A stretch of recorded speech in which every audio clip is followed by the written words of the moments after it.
I can't take it anymore. One, three, Five, two, five, four, one, three, three, two, six, eight, six, eight, six, eight, six, eight, seven, 20. eight, eight, eight, Do, eight, do, nine, do, do, do, do. nine, eight, People, eight, eight, seven. hey, welcome to the chat. Please stop. I'm actually wondering, people were thinking like, man, I think they have this equity problem on the show today. I don't know. Nick fucked up again. It's his fault somehow. No, it's not my goddamn fault. We're doing this on purpose, people. Purpose, people. One of these days we should just open up the show just straight on Alan's face, and then he's just looking in the camera, just not moving, and people just think, oh, That used to happen.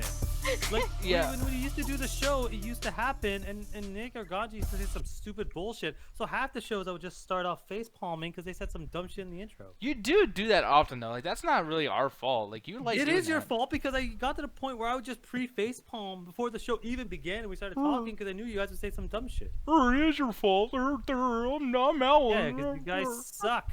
Let's just make fun of everybody, talk a bunch of shit. Yo, he's saying review Surf Ninjas. How you doing, Roger Bear? Haven't seen you in a while, sir. You were coming to fucking Actor Arts tonight, hang out with us. But, Alan, what did we do now that made you not like? Is it the counting? Was it that bad for you? Yeah, man? the fucking echoing shit. Like I'm hearing a music video from fucking 2000s. I'm sorry. Jesus Christ. We're talking about this, by the way, too. I want you guys to answer in the chat. We're talking about, back in the 90s, it was the Fishlands. Or are we calling it? Fish Islands. Fish Islands. There you go. Some shit. I don't know. I'm fucking it up.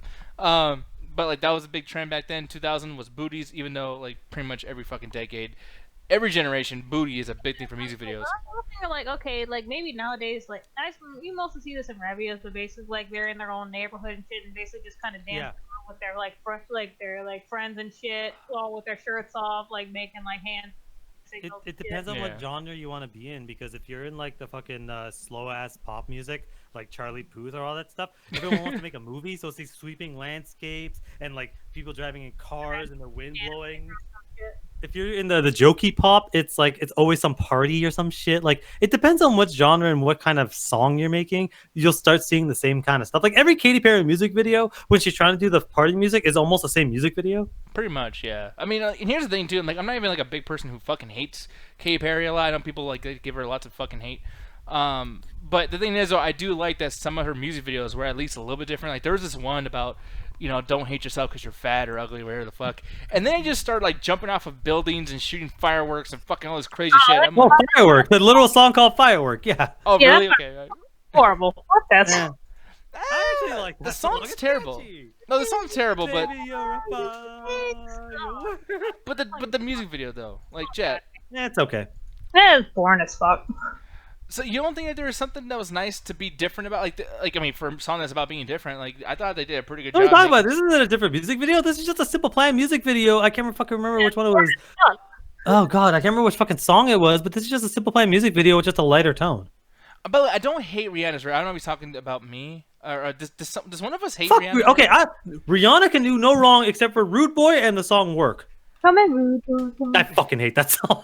It's a catchy song. It just gets annoying. No, it's not. It's and you only fucking hate awful. this because of with fucking Drake. You had this thing. No, where I anything actually connected no, with because the Drake. thing is, Drake and Rihanna did another song. I actually don't mind. Work, This work, song is work, just awful. Work, work, work, work, work. No, no, no, no, no, no. Fuck you! Like you just write the same word over and over again.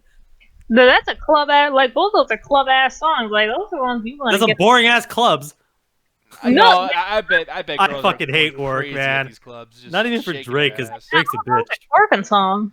Oh, fuck Yeah, that shit. yeah. Y'all Instead have of fun. saying Worker's great. I mean, I don't like it. I'm not gonna listen to it by myself, but I can't say that this is a boring club song. Like, dude, I can watch me. when It's I boring. was single, I would love to. I would love to go place. Or like anything from fucking Sam Smith, like fucking remix. Dude, Like Sam Smith is the most depressing man in the world right now. Yeah, man. By the way, too, Rojo, I know we're gonna be all over the place today, people. This is not a show that we're gonna really structure because it's the last show before we go to Miami to hang out with you guys. So it's like, yeah, sorry, I'm gonna be reading the chat and be all crazy and random. He's saying he's watching New Japan right now. Jubilee is attacking the kids. I don't know what the fuck. Oh, that's Jubilee's attacking? Nice. about. Yeah, is that like a biblical thing? I don't know. I don't know what the fuck Jubilee is. I know. I mean, apparently he's a wrestler, but like he stole that from something. So I don't know what the fuck that's from. Taja, what happened? she's an X-Men. What, Jubilee? Yeah. Okay, they're gonna say Tabe was a fucking X-Men. I'm like, really? I didn't know this because we hang out with her all the fucking time. But there she is. She's on Twitch now. Yay! Yeah, we'll stick with Twitch because Facebook keeps fucking up and everything. But if you guys have any videos that you like that the songs are not so great, make sure to let me know because one that I like a whole lot. And I don't know if this is in Rotoscope or not, but you brought this up too, I believe, Alan. Did you like the Breaking the Habit song from Linkin Park? Yes, I think that's actually my favorite song by them. Do you think a big part of that is because of the music video and the quality of it? Because... Fuck no, because I only remember bits and pieces. You gotta understand is I actually really don't like music videos. There's a Ali, you're echoing. There's a bunch of music videos that I do like that I can understand that have good quality, but honestly, most music videos I can't stand because like music to me is to listen to, not to watch. Like I literally, if I pull up my phone right now, I find Breaking the Habit on there because I still listen to it to this day. I just really like the song, and in my head, it's really fucking catchy. Yeah, no, I really like that song, or not the song. I like the music video a lot. I don't like the song too much because this was one of those times where Chester Bennington, I feel like he was like, I'm the star of this band. You know, my screams, my lyrics are the highlight of everything that we do. So I'm gonna lose my absolute shit on this song. And if you listen to Meteora, I think I said that right, but that album has so many fast-paced, high-tempo, quick fucking songs, and this one just stands out like a sore thumb, whether it's good or bad. No, this is what are you talking about? This is not like a slow song. This is way faster than In the End. But like, just like overall, like the tone version of it, I feel. Like, not really, because the tone of it is very it's very again, it's like half of his fucking songs are suicidal. It's a very dark tone, but it is high energy. Like he's basically he's talking about like he's done fighting. This is the last fight he's ever gonna fucking do. So and he's fucking like whatever fight he's currently doing on is the last fight he's ever gonna fucking do. That's why I love it. Yeah, man. By the way, did this actually kind of like fuck you up? Like when you go back and listen to this after Chester Bennington's death? Not so much. I can't listen to Indiana anymore. That is one of my favorite songs. I can't listen anymore, dude. The song's In the End. It doesn't even matter, and the fucking motherfucker committed suicide. I can't listen to that song anymore. Yeah, no, you know what? You're right. Literally, you just saying that lyric, I'm like, oh yeah, damn, that's fucked up. Because at first, because the song sounds kind of happy. I remember like people. It sounds like it's a breakup. It sounds like it's about a breakup, especially with the other. I keep forgetting the other guy, and I think it's Fort Minor. Because the other guy singing about it, like, oh, you know, you use me. Oh, okay, he's talking about a relationship. So when you hear In the End, doesn't matter. It's like, oh, you put all this effort into a relationship and you break up. That makes perfect fucking sense. But then you. That actually reminds me of a conversation I was having with you guys not too long ago about like had like happy sounding songs or like songs that sound like decent enough, and then you find out their lyrics are basically miserable as fuck. Dude, what's that song that you told me about? Jump from Van Halen. Jump. That song I thought was a fun song ever. I was like, dude, this sounds great, man. And I remember I even brought this up in a conversation, kind of like, man, you know, I like happy songs like that. And then Jet's like, yo, that song's about, you know, just ending it. Like, yo, I ruined the song for Ganja, Drug Ballad, Eminem. It's like, yeah, the song's about pro drugs and go out and have fun. I'm like, motherfucker, are you listening to the lyrics? He's talking about how if you go out and have a drug lifestyle, you're gonna fuck your entire life up and end up being like a drug addict or dying. Is that the same song that's just like no, that's not. Like I was thinking about the one song that's just like, and then I got high. No, that's a pro drug. That's actually that's not even a pro drug song. It's not. It's about basically like how all he does is get high and he fucks himself over.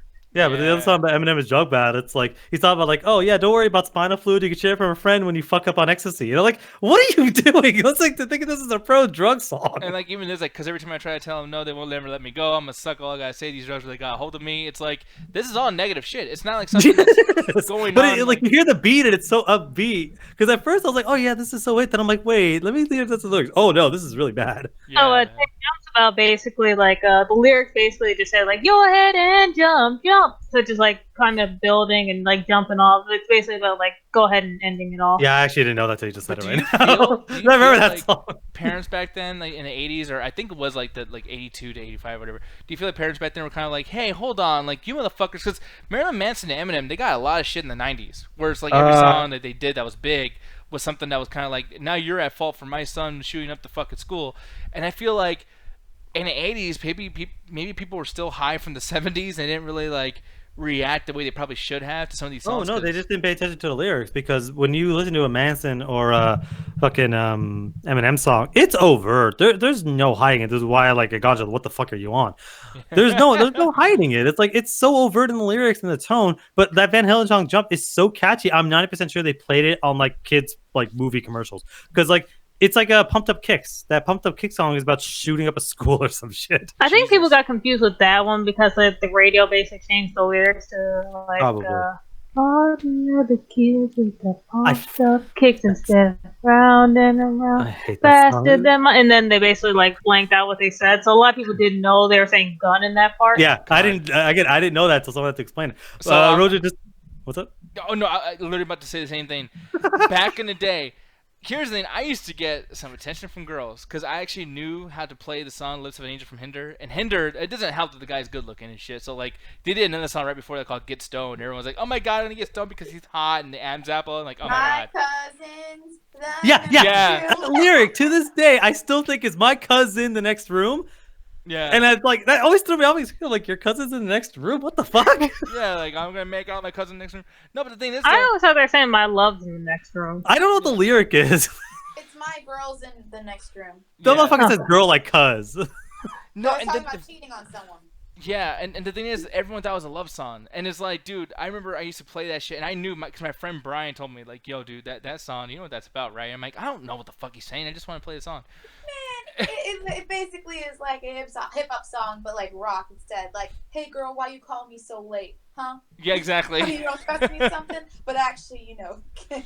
And I hated this fucking video because for one, the acting and Oh, the video is awful. The dude's singing like, dude, yes, the way it's so because bad. he looks like he's mentally, and I don't want to say the word, but he's like mentally handicapped because he's like he twits his fucking like his wrist is like like he just puts it to his looking chest. like he's having a stroke or a heart attack as he's fucking singing. You know, another song that people never realize is actually just kind of like, oh, that went right over my fucking head. Is the one song Mbop. I do not remember that. Oh, I know that song. That song's trash. Mbop. Do What was that about? That's about some shit too, It's or about the what was it? The fleeting nature of human relationships. About how okay, sure, Jet. I'll just fucking believe you, I guess. yeah, they basically like the first lyric it is like talks you have about so many how like relationships in the you're song. like friends with someone for a long time in a certain time of your life, and then all of a sudden they're just gone. Basically, how we start off with like really close relationships, and then later in life they just kind of disappear. Jesus Oh, Christ. okay. This You is want to go just the complete rough. opposite of this? I fucking the song "Whistle" by Flowrider. I hate that because that was a song that made everyone think they're a lyrical genius. Like, oh, that song's about blowjob, and everyone kept making the fucking joke. Everyone thinking, oh yeah, that's what this lyric means. It's all about blowjob. Ha ha ha! I'm so smart. I fucking hate that song for that. Yeah, because I don't remember this, and I fucking hated Flo Rida. He was so terrible. And did this come out around when he was really big in 2012? Yeah. Oh yeah. This is like one of his biggest hits after the "Spin You Right Round," baby. This comes out, and everyone's like, "Oh man, I decoded the lyric. I'm the only person on the internet to ever do this." And everyone thought they were a fucking like Sherlock Holmes genius with this shit. It was infuriating. Look at the comments, and there's like 15 comments in a row, but it's about blowjobs. It's fucking infuriating. Yeah, and by the way, too, I'm looking over here, and you're right. God, we hit this right in the nail. Someone goes like, "Me when I was 6, blow my whistle, baby. Here we go. Me now. Oh shit. What? Why? Why? Oh shit. It's a It's rap pretty song. overt, but like it's pretty overt, but it's one of those things where it's like that people. It's like, oh, they're seeing this message and they think they're the only ones. Like, no, this is super obvious. Like he just can't make a literal song about blowjobs. He just got the closest thing he could. Same thing with fucking Britney Spears. If you seek Amy. Okay, that one actually took me a while. Because like, didn't a lot understand. of kids were singing that too, and it's like, oh, whoops. Well, what's that about? I don't even know what the fuck. That's If you seek Amy, about. If you try to say that to yourself. say it to Okay. yourself, like, what do you mean? No, because my brother had to explain it to me. So if U, as in the letter U, C, K, me. If you C, K, me. Basically, the entire thing was fuck me. Yeah, one of the lyrics was basically like, all the boys and all the girls are ready to if you seek Amy. So the thing about that is I blame the media for that Yikes. because they would always preface a song of, oh, this is incredibly like vulgar. Oh, did Britney Spears go too far? I think the media is the reason that song got as big as it did because they're trying to make it seem like more of what it is. It's really not that bad of a song, and you wouldn't even notice unless someone spelled it out for you. My brother had to literally go on a paper and spell it out for me. But that's another thing too about these fucking videos as well. Like, this is why I don't like that side. And I know, like, you know, this might actually get Ellie to say something again too, because she's gonna hate when I say this. But like, from 2003 to like 2009, that fucking era of music and just the whole like you gotta dance, you gotta take your clothes off, everyone has to dance in these really weird ways where like you're walking. Oh, Oh God, not one that of the shit. worst songs of all time for me for a while was Miss New Booty. I fucking hated that. How about Like, you, all of the Miss songs, like that era was booting, not ass. Well, because rap not got the fucking butt, huge. Booty. Oh, Miss New. Well, because you can't. Like, a lot of times you couldn't say ass on the radio; it would bleep out, but booty you can. I know, but still, it was booty, booty, booty, booty, booty. Oh, Yeah, fucking. I fucking hate I still this love song. that in places they're playing. Yeah, it's like make the booty go. Yeah. Oh yeah. And like even this video is like it's all that tongue-in-cheek so shit like bad. oh God, look at the white guy, he just doesn't know how to act around black girls with booty out. Whoa. I fuck that song is Fuck so off. bad. It wasn't until like other songs that managed to dethrone it. It was like this is the worst song I ever. Rockin' everywhere. The thing What? is though, is like there's a part where like when you hear that booty booty booty, it's like my head kind of bops a little bit. Like I can't No. help but kind of go like booty, booty, I'll booty. jump out of fucking room. Right now, my current worst song of all time is Icona Pop and Charlie XCX.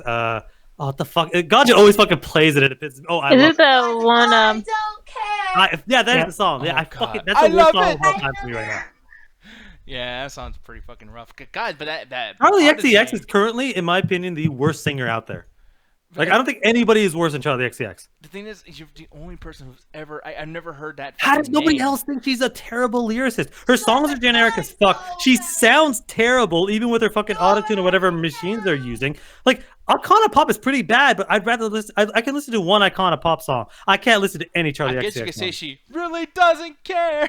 Oh, She loves God. I love it. It's so stupid. That lyric doesn't make sense in the course of the fucking song. She just says randomly, I love it. What do you love?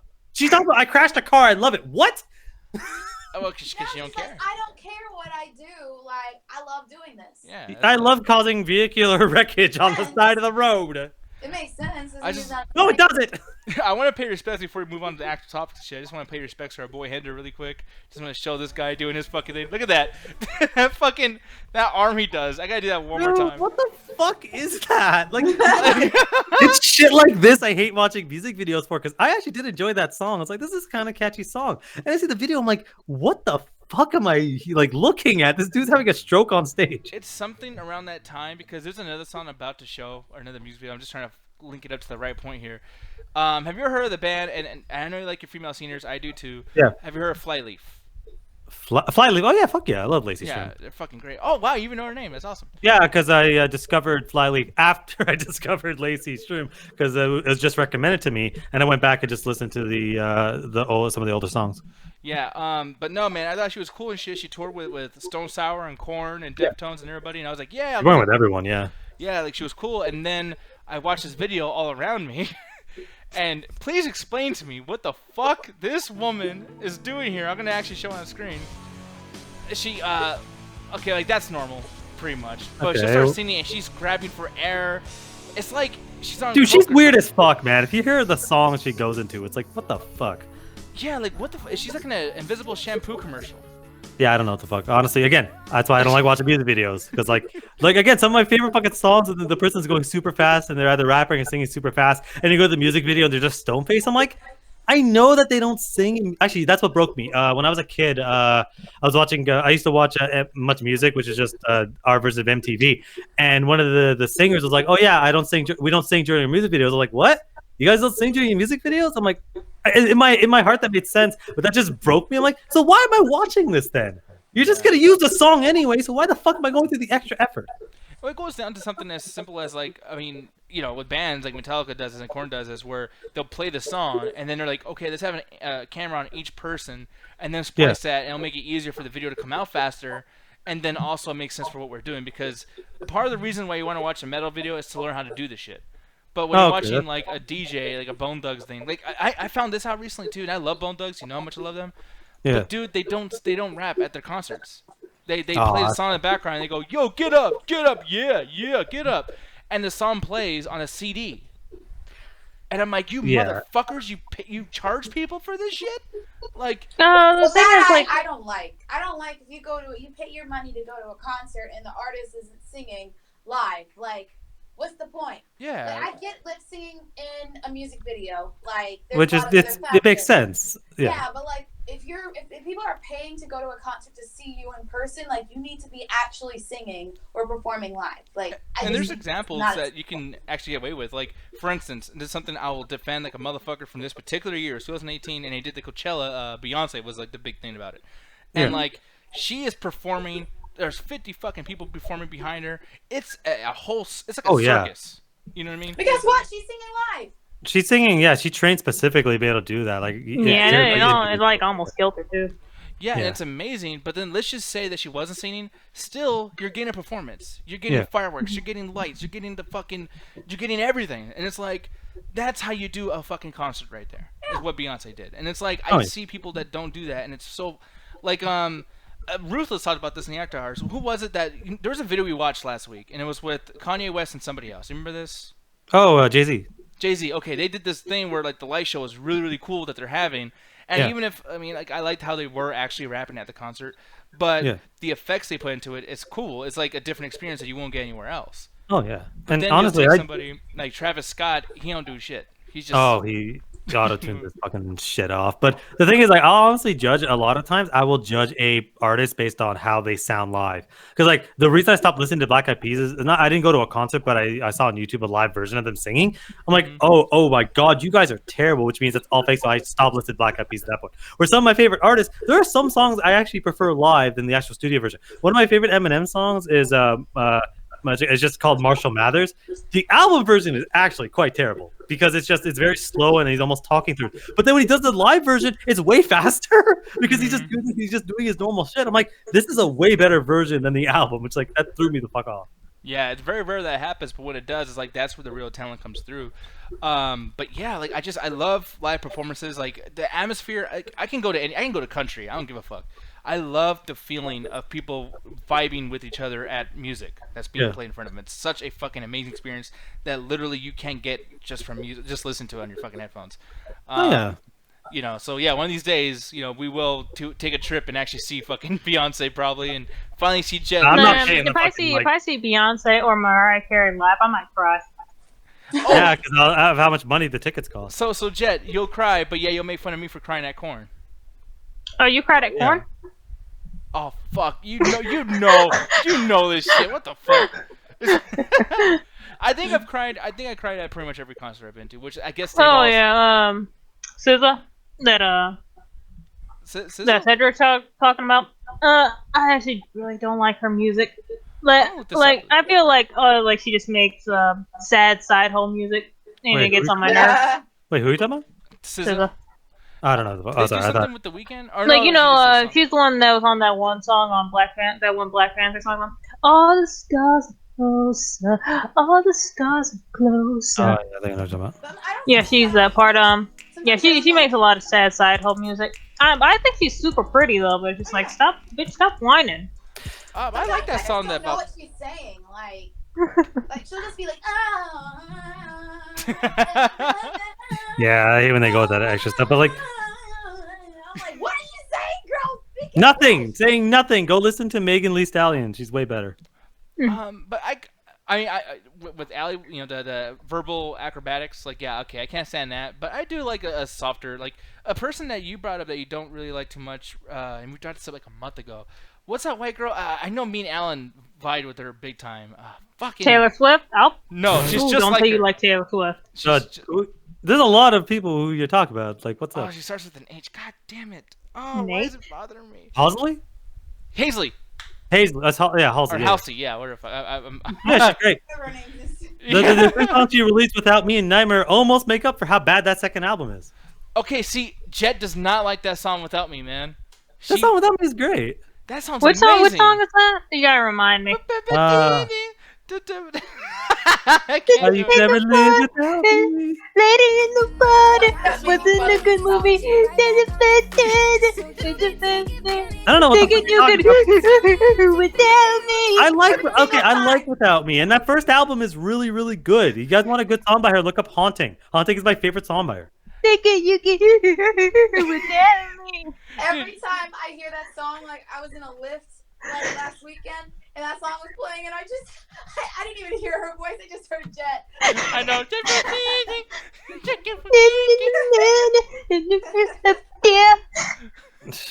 thing is, Okay. Jet's version sounds like a kid just got in trouble. And it's like, Man. man, Man, we're talking about new people we're listening to. Nick and Ali are gonna fucking love this one. But I started listening to Dua Lipa. Or Dua Oh my Lipa. god, yes, Dua Lipa. That album is amazing. That Oh, first- you like New Rules now? Yeah. I got Oh, no yeah, rules, thought I so. got them. I hate you guys for that, but then I started listening. I'm like, fuck, I like this song.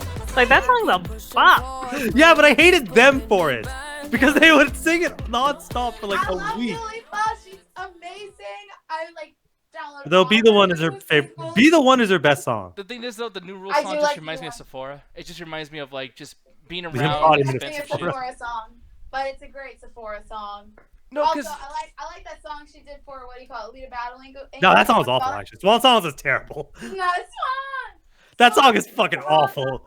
okay, but Ellie and Jet too. Not- I'm gonna ask y'all, like, do you guys feel like there's a reason why she's not getting more? Like, I mean, hey, maybe this is just me not knowing what the fuck's going on in the world because I'm a dude. But like, I don't feel like I hear that name a lot. Like, I don't think Wait, she's who's like which one? Dua She's Lipa. still a new. Oh, She wanted a Grammy though.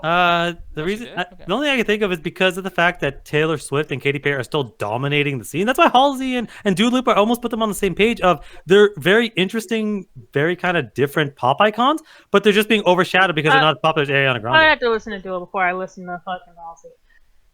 They don't put out enough. Look, I literally post a song on there, "Haunting." It's my favorite song by Halsey. Oh, Just yeah. come out of the third album, it's not I trash. don't know how often Halsey put out music, but I feel like Yeah. like they don't. Maybe they just don't put like recent music out as much. Yeah. Or it's not Yeah. as hyped. Yeah, because the reason why like Dua's not like even more popular, despite having like a song that basically like has 1 billion views on YouTube and stuff like that, and it's always played on the radio, is because like she's not putting like her and Halsey aren't putting out enough music to where like they're always on someone's mind. Yeah. Yeah. They're still very, very new. It's like I think Dua Lipa just came out on the scene maybe like a year or two ago, and Yeah. Halsey, she's been around for longer, but it's like it's been small success. Because the thing is too about these performers, whatever the singers, I don't even know what the fuck to call them. The thing is, like, some of them just when they come out, there's a song that's like so fucking big that becomes bigger than them. Yeah. And it's like, and we've seen that happen so many years. Like, dude, can you name any song One-hit from wonders. Coolio that's not Gangsta's Paradise? Like, I If mean, Ruthless was in the chat, he'd be the only one. yeah, possibly. No, Coolio did have some good shit, but the thing is, they're always attached to a movie. They're attached to something bigger. Like, I know that one song, like, I forgot how it fucking goes, but he's like on a mountain, like, see when you get there. It's for Martin Lawrence's movie, Nothing to Lose, and it's Oh, like, yeah, yeah. And the thing about Gangsta's Paradise too is like most people will literally think of Weird Al's fucking Amish Paradise. Amish before they- Paradise? Yeah, before they actually think about Coolio too. So just like Oh, and now with the Sonic movie, everyone's gonna think about that. I had man, the I don't weirdest think that's dream gonna last happen. night. That better not. Dude, fucking I had the happen. weirdest dream last night that they released the fucking Sonic. They released a Sonic movie. And finally got to see the new fucking design, and it's the weird small pudgy version, like the one they use for Generations. So he's like 2 feet shorter. Yeah. By the way, too, speaking of this whole situation, when it comes to people like they're being famous for whatever their song is, there's this girl who has a beautiful fucking voice, and the music. I don't know if she does stuff with Marshmello, who also did that, you know, the Friend Zone theme song that Jet fucking hates. Wait, which is the Friend Zone theme song? Which one is that? You know, don't go second with that F-R-I-E-N-D-S. look in your eyes. What? I told you once, I told you 5, 6 times. I don't think I know that song, unless Uh, or Jet's doing a That weird. sounds fucking- somewhat familiar. That friend song. That Oh, yeah, F- that song is awful. that sounds great. That's But- dude, she just spelled Friends halfway through. Trust me, it was better when fucking SpongeBob did it. But see, it's not. Fuck you. Yeah, am I wrong?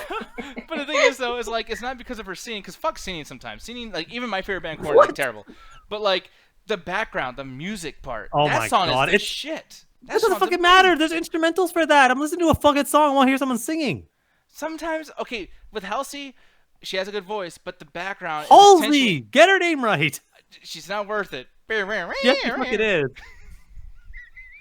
Anyways, that was a throwback. The thing is, though, there's this other song, and I don't know if you get commercials for Citibank over there in Canada. Do you, by the way? No? Okay, because I don't know if it's just an American thing. But there's this song that in this commercial that plays all the fucking time. It's by this girl named Zara Larson. Do you know who that is? Oh, Zara Larson? Oh, yeah. I only like one song from her, but yeah. Yeah, there's a song called Wow. And it's literally the bank commercial Wow. song. That's hilarious. Wow. It's literally an amazing song. And I mean, like, listening to it now, I kind of want to like stop the show and just listen to this for a little bit. But Wow. the thing is, though, it's like it's the Bank song, and it's never gonna not be the Bank song, and it's kind of annoying because it's like, man, it's better than that. It's better than a fucking commercial. People, come on. Like, Oh, she's one of the ones that she's the definition of one-hit wonder because she had like one big song Wow. and she's been releasing Wow. albums, but nobody really cares. Wow. Same thing with one of my favorite artists, Rachel Platten, who's made like 2 albums, but only one song that anyone knows. It's "Fight Song," which is a Wow. pretty generic song. Shut the hell up. Guys need to get on that Billie Eilish. Billie Eilish is a terrible artist. Hey. She just sounds like she's fucking whispering the whole fucking time. Like the Yin Yang Twins already ruined whispering for everyone. Artistic they really liberty. did. No, it's not. They really- That's a Billie Eilish song. Wait till you see my dick. Is that what the song Yeah, was? like fuck. Wow, that was That's really not a clever, guys. Like, wait till you see my But dick. you see my out. The entire gimmick of the song is that they're whispering the whole time, but that gets Wow. really old really quick. Is that part of the song? I Yeah. don't know. Fuck the chat right now. They're all just wow. Wow. Because they're doing the fucking they're doing the fucking Owen Wilson fucking joke. Wow. Wow. Oh Wow. wow. But no, it's just like I wish that at least in the commercials, because I had to find out who the Oh, fuck wow. that was. I got my Shazam and I was like, who the fuck is that? And I was like, Zara Larson. I'm like, who the fuck is she? And it's like, she's on a You few haven't heard of her? commercials. She's done a lot, and like even though like I mean, you saying you only like one song by her, but like you just start seeing her appear in things, and it's like, Oh yeah. why can't they put like an artist's name on the fucking commercial? Like, hey, by the way, if you like the song, Zara Larson. There you go. Oh, Yeah. actually, they do. They would put their names and stuff like that in the commercial and do the Shazam thing. I wish they did, because like Not a lot of commercials have it because like there's plenty of commercials where like what the fuck is this song and you gotta pull up Shazam, or if you find the commercial on YouTube you hope someone in the comments can figure it out, or you can grab enough lyrics. A lot of times they don't, and it's really infuriating. Yeah, like there was another one too, and this will be the last time I guess we'll talk about this. I know I'm talking a lot about music, and I just Wow. never get a chance to. Oh wow. Fuck Oh, you guys, wow. you motherfuckers. What's up? Ariana Grande. So there was Oh, a time God, where I I hate her. didn't listen to the radio, like just last year, and I had no idea who the fuck Ariana Grande is, because I'm stupid. You ever watch Victorious? Well, I wasn't some fucking pervert looking at little girls be in weird fucking situations. Wow. Watch like Wow. one episode. Wow. No, but like I wasn't into that shit because I'm a man. So sorry. No offense to anyone who actually. We're is real- male. real- No offense to the bitches. people that enjoy the show and are comfortable with their masculinity that they just watch something on the Disney Channel. No, Real you're a bitches man. why watch Victorious. Anyways, Alan, it was Nickelodeon. Whatever. yeah. Oh fuck, who cares? Yeah, exactly. You're trying to go You against know me. someone's gonna correct you in the chat. Who fucking cares? It's the same shit. But the thing is, I didn't know who she was, and then she's on this T-Mobile commercial, and like on top of like being pretty or whatever, the song was great. It's called Side by Side. It's a T-Mobile commercial. Oh, I hate that that's song so that's the song goddamn with much. Nicki Minaj too, isn't it? Yep, Fuck Nicki exactly. Minaj. The shit was Okay, so badass. so okay. The thing about Ariana Grande is, I can't remember which song came out, and I enjoyed the song on the radio. So I went back and listened to her first few albums, where she actually, can sing and pronounce fucking words. As soon as she got together with Iggy Azalea to do the song "Problem," every song after that, she just forgot how to pronounce words. So she just mumbles through half her fucking songs. I can't fucking stand her. "Problems" is a terrible fucking song. I don't never. What about Focus? Focus is actually Focus. not. Focus is good until it gets to the chorus. Then I don't Focus know on me. what the fuck they're thinking. Focus on me. Or it's supposed to be "Focus on me," but someone in the comments went "fuck a zombie," and all I hear in the chorus is "fuck a zombie." Zombie. I think that's supposed to be. That's supposed to be Jamie Foxx, I think. I don't even know, man. But the thing is, like, with Ariana Grande, that song, I had no idea it was her, and I look it up, and it's like, looking it up ruined the song for me, because it's like the song. Oh, yeah. I should have told you, like, hey, it's called Side by Side. Listen to it, download it, Shazam it. I mean, it's not that difficult, the lyrics, to figure out the fuck she's talking about. Hey, you come over and now I'm walking side to side. It's not that difficult to piece together the lyrics. But like, and by the way, why was that used for T-Mobile?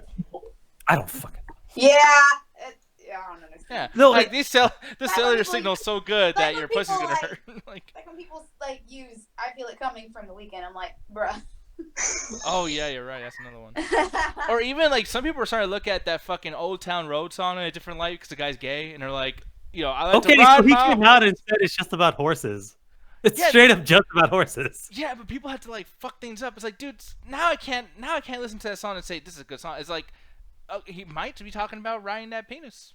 You know, an Old Town Road. Yeah, but when the artist comes out and says it's just about horses, calm down. Oh my god. How is that any different from writing like a vagina? Well, He's not. He's not a dick. Like, I think that might be a so many little guys different. Sing about that, so like. I don't think you could differences? ride the.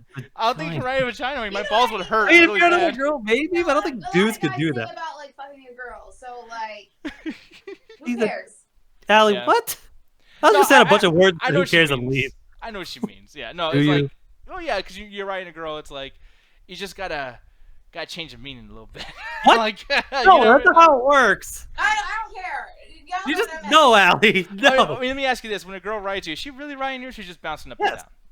No, she's literally writing. Yeah, I mean you're attached, so I'm guessing I'm gonna say like that's right. Well, okay, that's the same fucking thing as you fucking hopping on the mechanical bull. It's the same thing. Well, like, Well, I'm I mean, that's necessarily not attached to inside the of you. car. Yeah, but Not with that attitude. But like, are you riding a car though? Technically, because you're not Yes. attached to it. You're just sitting Okay, down. I am Wait, not. wait, you're not attached to a horse either. You're sitting on the fucking whatever the hell. Y'all, You're sitting I'm on not cattle. drunk. What? You think I'm drunk or something? Well, I Oh, mean yeah, not Max. yet. In like a couple days we will be. Yes. By the way, That is the Miami. plan Oh, for Lord. Miami. Y'all gonna kill my one kidney. Don't worry, there's 6 of us. We'll like connect kidneys. We'll be fine. Wow, I'm surprised you actually hit the right number this time. Holy shit, son. Whatever. I jump between 4 and 11, so fuck it. I was Yeah. gonna get rid of it. Somewhere around there. But no, man, Miami's gonna be fun. We're gonna be doing that. So the reason why we didn't do shit, earlier this week is because obviously we're just planning for stuff. And then tonight, I mean, we're gonna go through a couple of topics here, but we're gonna get the fuck out of here and just hang out with you guys. And then you're not gonna see us for a bit. You might see us on Facebook. Definitely Oh follow us. wow. Oh wow. We might do something quick on Facebook, like a quick walking. Wow. We're not doing a show for the time we're in Miami because Wow. honestly, we're not gonna do it. Like y'all will be there with us, so it's like I don't think y'all are gonna want to watch us on your phone 2 feet away. Hey guys. Hey guys, we're doing a show, and then it's like, oh, by the way, we'll see what the fuck happens. But it's gonna be fun. It's gonna be really, really cool. And this is something that if this does well, and like people actually hang out and chill, and no problems happen. Hopefully, for fuck's sake, no issues happen. Wow. Maybe you motherfucking stop it, stop it, stop it, damn it.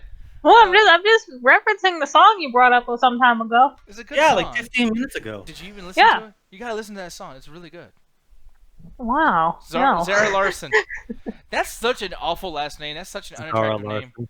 Like Zara Larson, I just think like lard. Like she sounds like she just came from the Heart Attack Grill. Just fucking like, oh, I'm full.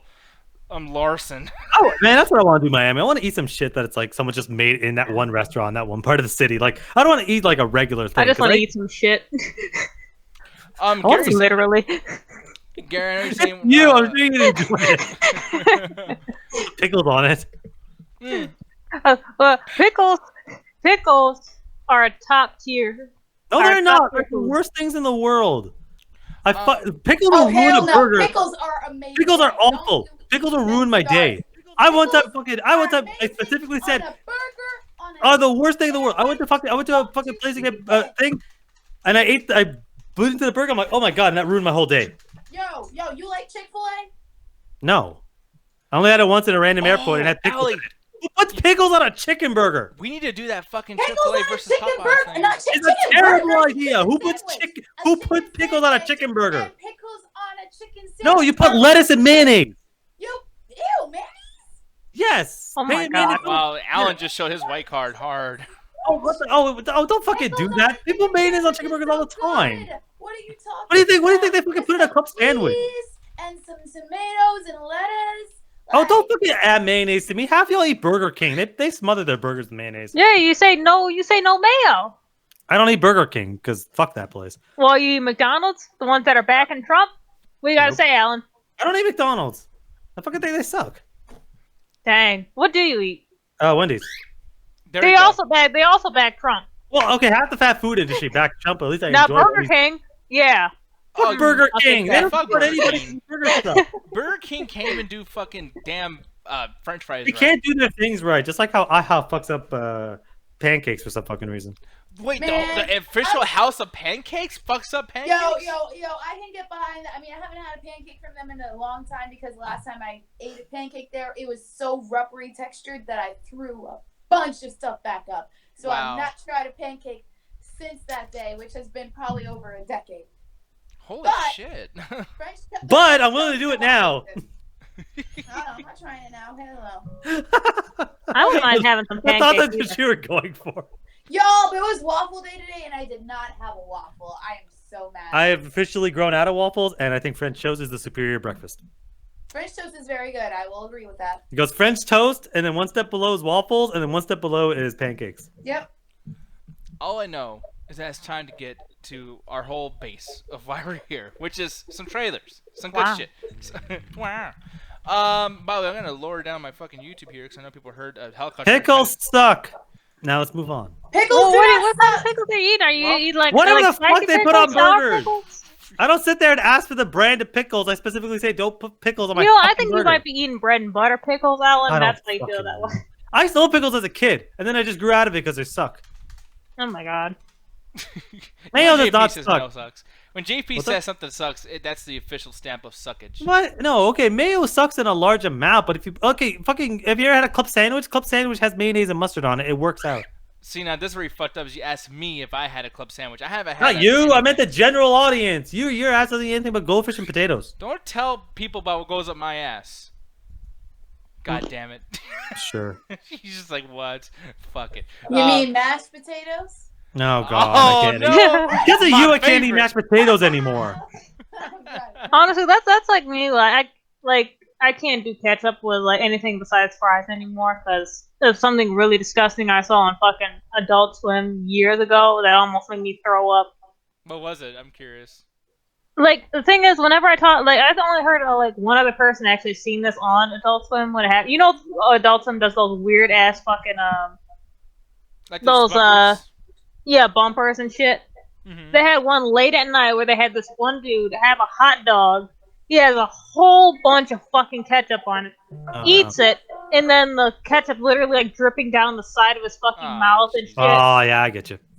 And then basically to make it even worse, they do a reverse take and basically reverse it to where like it looks like he's sucking the ketchup back up into his mouth, and that shit almost made me fucking throw up. Yeah, that's fair. Rojo Bear just said, didn't Martin call Corey retarded for spreading ketchup on pancakes? Wait, what? sorry. Wait, Ketchup who's on spreading ketchup on pancakes? Corey? What? Oh, that's Crack fucking addict. Yeah, honestly, man, like, I'm not, again, that is not a word you should be using, but I'm with Martin on this one. What the fuck, dude? There's That some sounds places that disgusting. do that, but it's just like it's on I can see that on like foods that are made with like potatoes and stuff like that. Hash But, like, browns, even Pancakes? Even eggs. I'll give you this. Scrambled eggs. I will. Nah, I won't even put it on eggs. No, I know it's disgusting, but like quite a bit of few people. At least it's salty. Yeah. So, but like, and also hash browns, which are potatoes, so naturally ketchup and potatoes go well together. But like pancakes, they're cake. It's a cake that was made in a pan. Then made in a pan. Like JP says, I wow, rem- you get upset about pineapple on pizza, but ketchup on pancakes, the hell? No. Okay, I'm glad you brought that up because pineapple on pizza and ketchup on pancakes are the same thing, but in reverse. You're putting like in pineapple pizza, you're putting something sweet on something salty. In the opposite, you're putting basically something salty and something sweet. It like No, it's the thing about pineapple on pizza, I never tried it, and honestly, the people who have tried it and like it, they seem like very happy people. One of these days, I might No, I might just try it. I have a buddy of mine at work who likes pineapple on pizza. I had to make sure to give him shit about it every time we talk shit about pizza. He's like, "No, man, Domino's is the best pizza." I'm like, "Man, you like pineapple on pizza? You don't get to talk." I can't talk. He seems like he's enjoying his life, so just like maybe that's the secret to happiness, just pineapple on pizza. I'm good then. Tay saying pineapple pizza is good though. No, fuck that shit. You cannot put fruit on a pizza, and don't you dare come at me with tomatoes because Well, that fruit- doesn't count. That That's does count. fruit. That doesn't count because tomatoes are in the form of tomato paste, which is mixed in with salt. It could be sauce. You can put salt on fruit though. When you use What crack addict Yeah. puts salt on fruit? There's I mean, fruit there's that you fruit- can Tell me, I want names. What crack addict does this? There's fruit that's not sweet, like a lemon. Mm-hmm. I mean, I Yeah, don't you know. can Well, put okay, you do you can want put to salt put on lemon slices on a fucking pizza? Yeah, you people do that. Then if those people are crack addicts. Yeah. Okay, Alan, you eat dry top ramen, brother. That's different. I'm not Yeah. putting dry I chopped don't lemon on know. a pizza. Eating dry Oh, I don't ramen hear seems you, like Miss crackheaded Cockroach. to me. You eat No, cockroaches. no, I want as to hear long your as- ass right now as about long food. as you're not using ramen to replace like a sink. That was hilarious. But Dude, that's actually really smart though. I saw that video. That's it's fucking not. genius. How is It's it actually smart? not a bad idea because the thing is, he's putting the varnish and the proper stuff on it to make it waterproof, so it's actually not bad. But it's gonna expire and it's It gonna won't. smell, it's It won't gonna- actually because he puts basically disgusting. he puts the glue on it to keep it all into place, and then he puts the protective protective sealant on to make it No, waterproof. yeah, So it no, actually won't. yeah. It actually won't. No. I feel What are you like talking about? That's literal plumbing. People in the comments saying that will be fine. in the future. It won't. Literally, people not that gonna plumb be say it'll be good. fine. I feel like it's not gonna be good. Based But on how what, long- Allie? Based on you not liking top ramen? No, I'm just saying you don't use food as a supplement. It's a for, dry. like, It's basically construction. it's a dry thing that they're. It's basically the equivalent of fucking using anything that's dried as a That's powder. the case, then why are we eating this? I like Because how- it's I like still how Allie's edible. like- It's just very dry. I eat Allie's- dry shot ramen all the fucking time. The only issue that occurs with ramen breaking down over time would be if it gets wet. But if you're able to add a waterproof layer on top of it, which he does in the video, it won't get wet, so there won't be a problem. The only Well, thing then I later believe on that until it comes off. I believe ramen though goes back to 2 to 12 months apparently. So I mean that's why I looked up right now. I mean granted it's instant ramen, but I'm pretty sure like the actual dry ramen Yeah, that's doesn't what I'm last saying, much after more. 12 months, But even if it goes bad, all it'll do is it'll start to Smell. it's not gonna instantly turn into dust. It'll just be more brittle. But he packed it so hard and he glued it all together and put something on top of it to essentially seal the whole thing. It gets sealed up, so it'll be fine. Using carbs to use to replace your freaking sink again. Like, You just- can if it's No. specifically that stuff. No. He's not putting bread in there. Uh-uh. Dude, people were on the internet basically Man. saying this would work. Who are you to say that they're Man, wrong? that's like using jeans and stuffing it with some things and making a freaking chair. Yeah, like, by the that way too, doesn't like when they work. fix it, Alan, when they fix it, they're not trying to fix it forever though. I think it's one of the situations where like, okay, if your sink is It'll leaking, last a long time. well, Like- yeah, but like if your shit's sinking or leaking, Oh yeah, or fries whatever with the like. No, because the thing is, where it broke was on the outside of there. It wasn't on the inside where the water comes. It was at the outside where there's separation of water. But he put enough of the layer there so that even if you splash water on the exact place he fixed, it won't interact with the noodles underneath. If it was inside, that'd be a very different situation. It wasn't. It was on the outside, so it was a good fix. No, I'm not disagreeing with you on that sense. I'm just saying that like it's one of those situations where you know that's a good fix for now. You know what I mean? Like it's cool to do it now until you can get enough money to actually fix it the right way. But yeah, I mean, I don't know why Allie's so upset about this too, though, because it does work. Like after you paint it and everything's cool. After you put the protective layers, Using food for it's a different kind of food. Not all food's the same. And plus, most of the time when it comes to dry food, they will last for a very long time until they get wet. I Sugar don't doesn't care. expire. I don't care. That is ridiculous. She It's don't not- care. She We just loves it. explaining to you that this is working, and you're ignoring it because it's food. I don't know. It seems kind of ghetto to me. It always fucking ghetto as hell. No, don't get me wrong, it's ghetto as hell. Ew. That's different. Ghetto, just because it's ghetto doesn't mean it doesn't work. Oh, I gotta break in. I gotta break in one of my pipes. Let me go get the ramen noodle. Hey, I'm just saying, just because it's ghetto doesn't mean it doesn't work. Sure, like, I mean, true, but like, No, I Hey, I Gary- grew up broke. I'm just saying. Gary Eakin will attest to this too because we just bonded over this 2 weeks ago talking about plumbing issues. Dude, like this is way better than paying the motherfucker to come out and like replace the shit and then fuck up your wall in the process and charge Oh, you like $600 God, fucking yeah. dollars to do something that costs you $1 because you're using ramen. You know what I mean? Like, 'cause, I mean, my God. Well, you I also wish- like that guy clearly knows. Like that guy's not just a dumbass. Like whoever did the video clearly knows how plumbing works and clearly knows how like how to fix stuff. Because you could tell he's doing it properly. He's shaving it down properly as you would when you're putting something in. It's the only difference. He does not putting in the fucking instant mold. He's using something supplemental. But you can tell when he's sanding it down perfectly and he's adding the necessary waterproofing and varnish and everything you need to make the sink look well. And he's coloring it properly. He knows what he's fucking doing. He probably is a plumber. I think Allie's more upset at the fact that it's just not tasty sink. She's like, why No, can't you use something that's more she delicious? can't eat it Yeah. afterwards. That's why she's mad. Yeah. Whatever, y'all. I'm done. No, okay, Allie, I'm not gonna go to your house and fix your plumbing with ramen noodles. You don't have to worry about it. Well, I don't want you fixing my plumbing because you're not a certified plumber. There we go. Yes. Yeah, No, but if I can get it, I I would fixed say plumbing in my house before. one thing to put this out there too. If you guys ever have issues like in the chat of trying to fix certain things, I will say I'm the dumbest motherfucker. Like me and Jet tried to put a table together once, and I lost my absolute shit. I was fucking freaking out. So that's how crazy I am when it comes to building things. But Literally, like Lowe's. If you, I know it sounds crazy, but if you go to Lowe's and you just type in your issue of what you're trying to fix, they now have the series where they actually do the shit like on a video, a nicely, very, very well edited video. You can do this shit yourself. I put in a fucking water heater with like one other guy. I've never done this shit my entire life. I did that. I also fixed my fucking shower. Yo, they got a video tutorial on a freaking like laundry dryer. Yeah. Okay, so just for a fucking a disclaimer out there, if it's everything that they're talking about is fine, but if your crack addict ass is gonna put it electrical without a fucking technician, go fuck yourself. Now, when it comes to putting in a pipe, sure, that's as long as you know what you're doing and you're fairly competent, you're good. Putting in a water heater, that might be a little bit more difficult. Fixing a sink, sure. If you're trying to rewire your house, don't go to YouTube. Go call a technician. Yeah, definitely do that. Yeah, I don't want to like. Thank you for doing that because I don't want us to be responsible for someone. Oh, fucking Nick, it was okay. No, because the thing is, my dad actually warned me about that shit because like we've done a lot of construction. Like he almost built our last house, but when it came to the electrical stuff, he said, no, you're not working on this at all. I'm calling someone in to help me. He's like, you go to your room, go do something else. You're not touching this stuff. It's like, you don't fuck around with electricity, man. That shit will fucking kill you in a second. Yeah, no, exactly. I won't ever fuck with that. But like when it comes to something like as simple as like water heaters, when you look it up, and this is something that kind of scared me too, because they say you had to solder the top of the water heater thing, and it's like honestly most places. And soldering metals. Yeah, it's not a big deal. It's like this shit's just. It's really like plumbing's one of those things where I'm surprised that they charge people the way they do and the way they destroy your fucking house to fix one small thing. Well, because they gotta get into the fucking. They gotta find the right water main. Well, the thing is, it's kind of simple. Like when you just think about like just basic structural like rules, it's like this pipe is easily right here. It's not that. If you play Mario Brothers, there you go. You know what I mean? Like there's not that bad. But it's just it's not as crazy. Don't be out there spending $3,000 on a motherfucker to do something that costs like $25.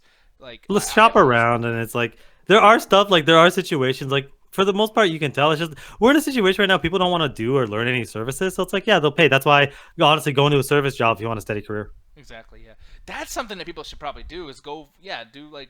Be a plumber. You want a fucking job that'll always have fucking customers? Be a plumber. Yeah, people will not stop shitting too much in their toilets. You have a job for life. No one's gonna not need water. Yeah. Oh yeah, there's water too. I'm thinking about shit right away. You can also invest in tampons and pads. There we go. Yeah, manufacture those. Being around. Make them yourself. Nah. In your garage. Got a sign. Yeah. No, what you should do. No, here's $1 billion idea for any of y'all. Make a cheap tampon specifically for prisons. Yeah, there you go. I like how Cedric is saying, be a plumber could get you laid. No, the world's not like the porn industry. So. Oh, by the way, I'm gonna leave for a second. Like, there's something wrong with my plumbing. I'm gonna take the stale like baguette roll and I'm gonna go ahead and make a pipe out of it. I'll be right back. I'm gonna go fix this. Let me get this Yoplait tube. I'll fix it for you. Put a bagel in my fucking refrigerator. No. The thing is, you have to waterproof the inside of it, and you'd have to put it particularly on the outside because even though that it's stale, water is still disintegrated. So you have to put something on the inside. Max saying, Rick and retail, you'll love it. No, you will not love it. That's one of those things, though. I will say retail, if you really care about growing, like your own mental, like just being used to the workforce, being an all-purpose clerk. Like, and here's the thing, too. I don't know if you agree with this. I'm back. My house is on fire now. How? You're dealing with water. What the fuck did you do? And the ramen is on fire, the one that she used to fix the sink. That's hilarious. But no, man, I feel like, I'm glad Jet's back because she's going to disagree with this hardcore. But, I know you agree with me, Alan, because you're always trying to dip your hand in everything. When you get into a retail place, you should try to put yourself in everything as much as you can, because even though it's going to get bad, people will take advantage of you.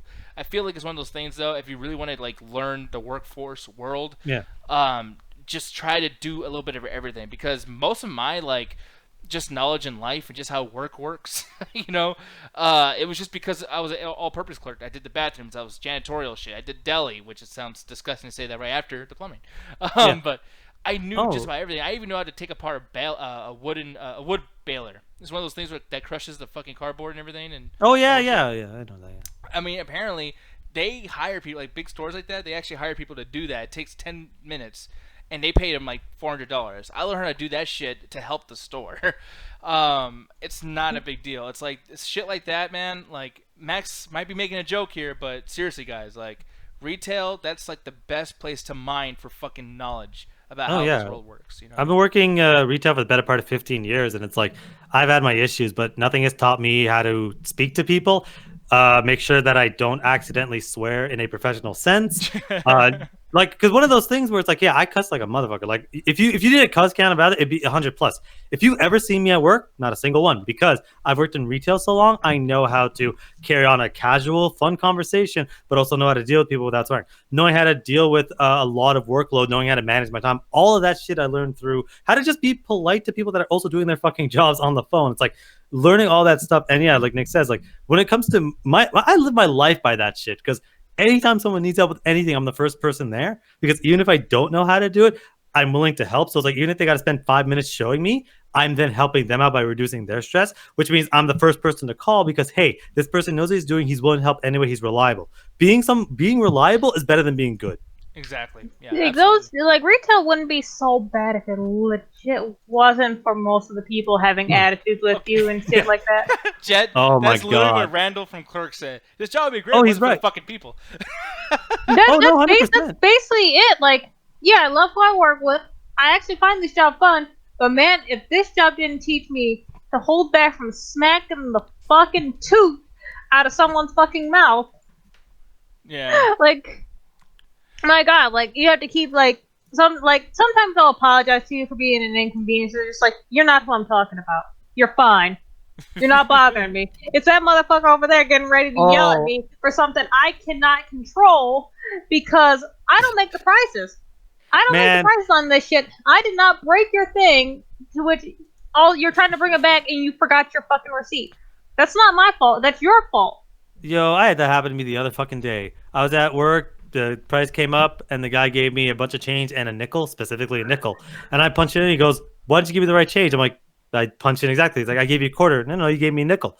I was like, why are you fucking stealing from him? I'm like, no. I was like, no. I was like, whatever. I just grabbed the change, I gave him $1 out of my own fucking pocket, and I was like, See. oh, this is 10 cents more. Why are you fucking up? I'm like, I'm just doing what I can. He just fucking No, left. I'm see, like I was taught about that early on and whatnot because they will try to fuck you over and whatnot.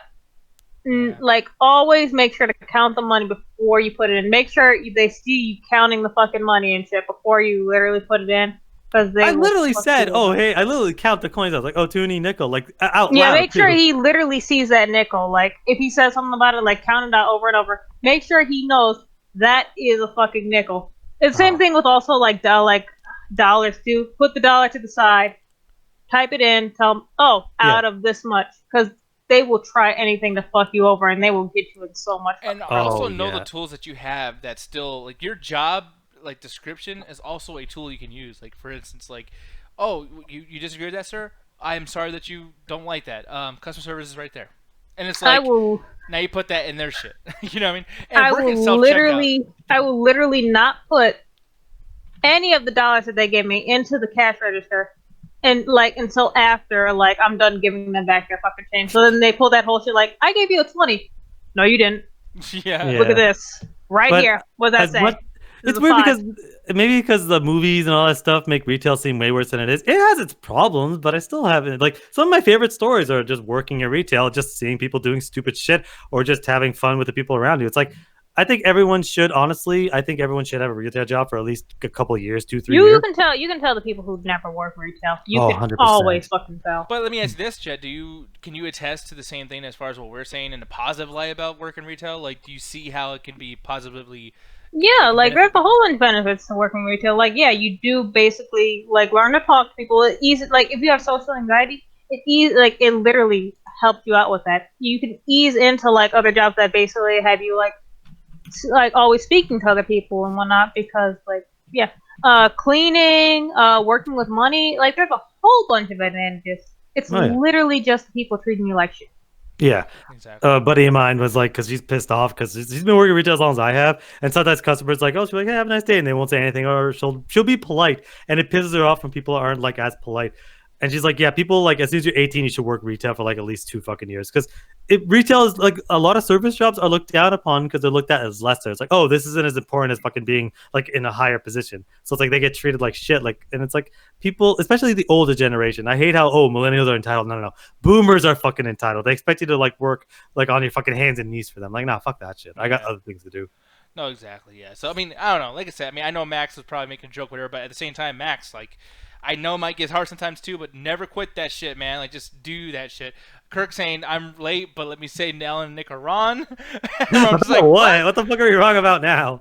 Well, I mean, here's the thing, man. Like, anyone who's actually like, and I've been there by the way too, because old me, who actually used to fucking work retail, if I was listening to this particular podcast back then, I'd be like, no, fuck y'all, you guys are wrong because this shit sucks.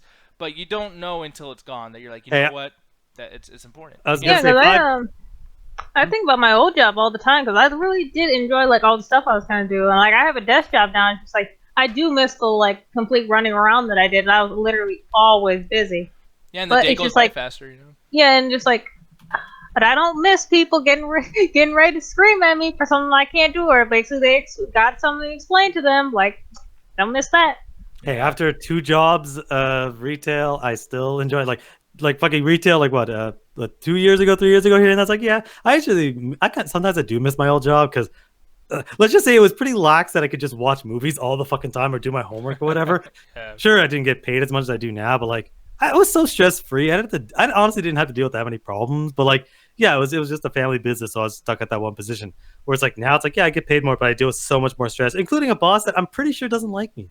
Yeah. Pretty sure. Which always sucks too, but then it's like always make that a game. Like I mean, maybe this wasn't a good idea, but like I used to fuck with my bosses and kind of like play a game. Like, man, how can I push them to their limit? Like, I'm just gonna. Oh, I'm doing the opposite. I actively try to avoid my boss at all times.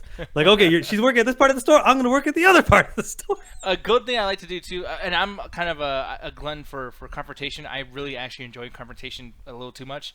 And one thing I would do is I would bring it up to them, and it actually ended up working in my favor where the person started to like me. But I would just be like, hey man, like, what's your problem with me? I don't have a problem with you. Because they can't tell you. They can't say, you know what, because I fucking hate you, Nick. That's why. That's my problem. Yeah.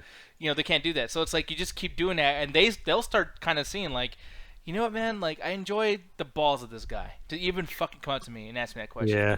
I was always thinking about going to my boss and be like, hey, what's up? But I'm like, I don't know how to fucking say this. Hey, how come every single time I talk to you, it's like I'm invisible? Like, I don't think I could do anything or say anything that would make that conversation go like, what the hell are you talking about? Like, it would just make me look worse, and that would just increase my anxiety. So I'm just gonna do what I always do, just try to avoid as much as possible and do my job properly. Tay, always try to look at Glassdoor, Indeed. There's another. Indeed is great. Indeed is fucking amazing. Like, Yeah, I there's get also, emails every day for Indeed. Yeah. ZipRecruiter is also a pretty good one, but that's more for like job you feel like you actually will be at for a long time, more career life jobs. But it's also very good. And there's so many jobs out there too that you can really kind of like nail down like exactly what your strengths are. Because I know that working in the retail job, it's like, oh man, I'm charismatically, I can't do it, or I get nervous, blah blah. There's shit that they need people to do like that's like factory-ish, where you just sit back, put some headphones on, and just fucking do physical labor. And I know. Oh yeah, physical. Make sure you can write down you can do physical labor. Oh, make sure you even if it's not true, put your availability as all the time, even if it's not true.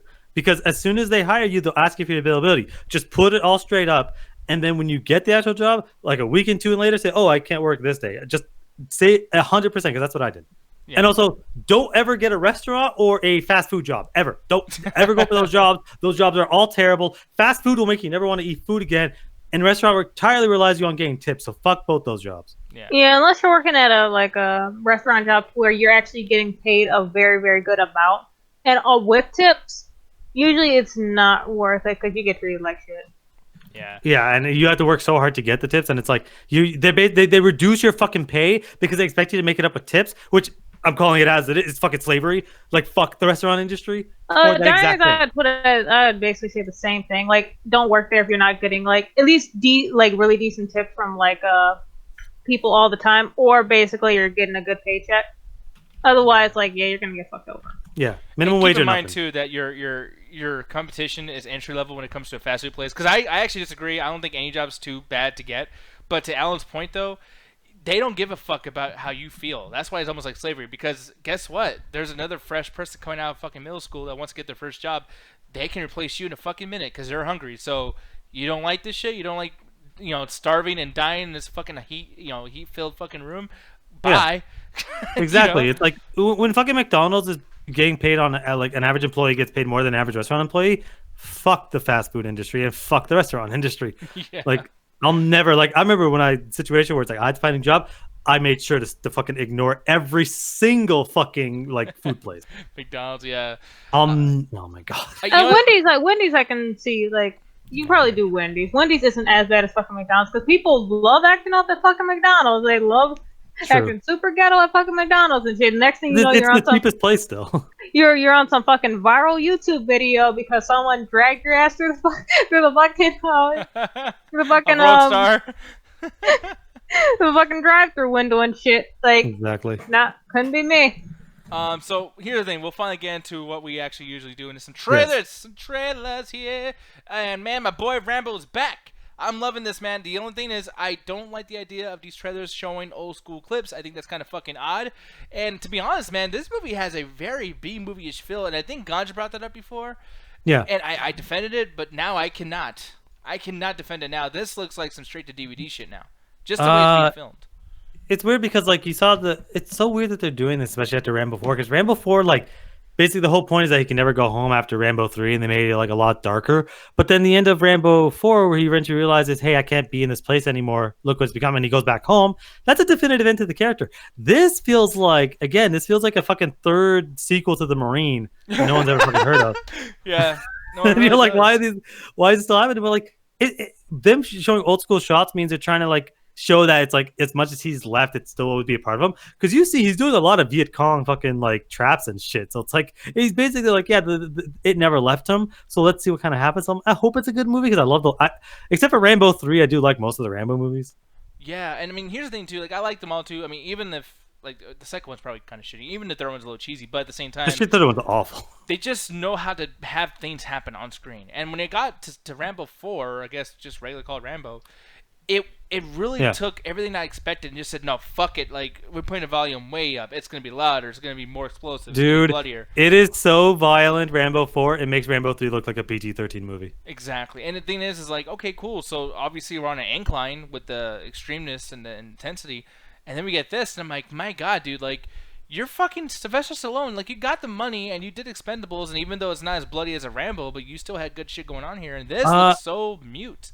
You know, it looks I think so it's because they don't want to show a lot of the gore in the trailer. Because again, I'm sure this is going to be a PG-13 movie. But my issue is like, as much as Rambo 4 did fine with it, the first Expendables felt it was gory for gore's sake, where it was just too gory randomly for no fucking reason. Where it's like, if they're just able to make it realistically violent, that's fine by me. Yeah, so I mean, we'll see what happens with it. I don't know how realistic it's gonna be because this Rambo thing too is getting like almost like memeable, like, and it's only because of the culture we live in. Like, I'm not gonna say that like the older Rambo shit wasn't memeable. You know, I mean, it was silly.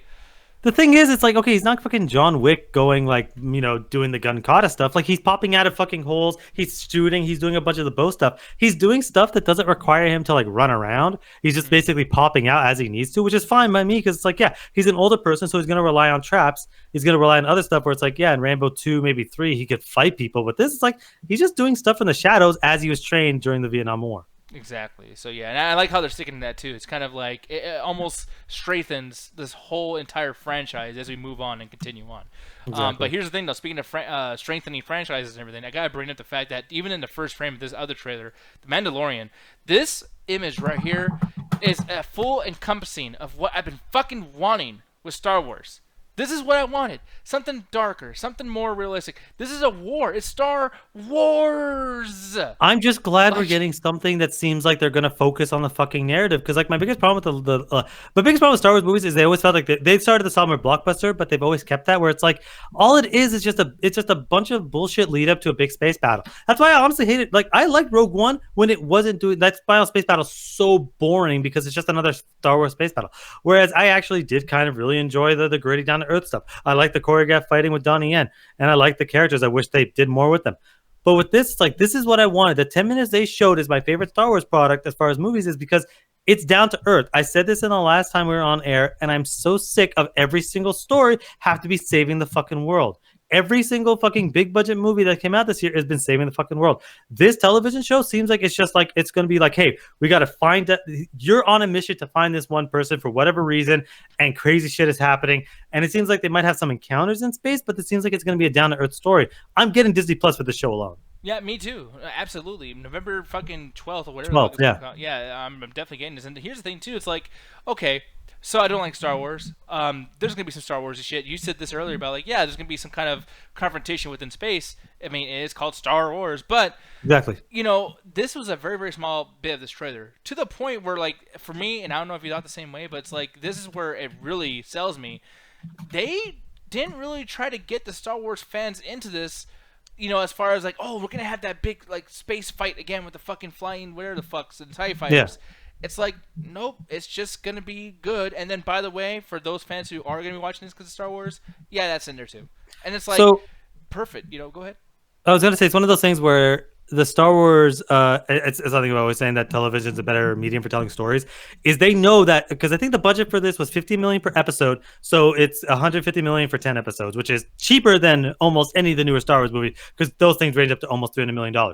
Yeah. The thing is they know for a fact that they can't do a big space battle on a television budget. Like a 2-hour movie costs $250 million. This season costs less than that to do 10 episodes. So they know they can't have a big ass action. So what are they doing is they're focusing on a smaller scale. They're going to focus on more gunplay where they could do lasers because Star Trek showed you could do space on a small budget where you can still have lasers and actual fight choreography. So it feels like they're going to focus more on the dirty gritty because they can get away with it. They can do some stuff on a smaller scale, which means they're going to focus on narrative. So we're going to actually get good characters. They're going to show a lot of dirty stormtroopers. They're probably going to have a lot of more gunfights than anything else, which is fine by me.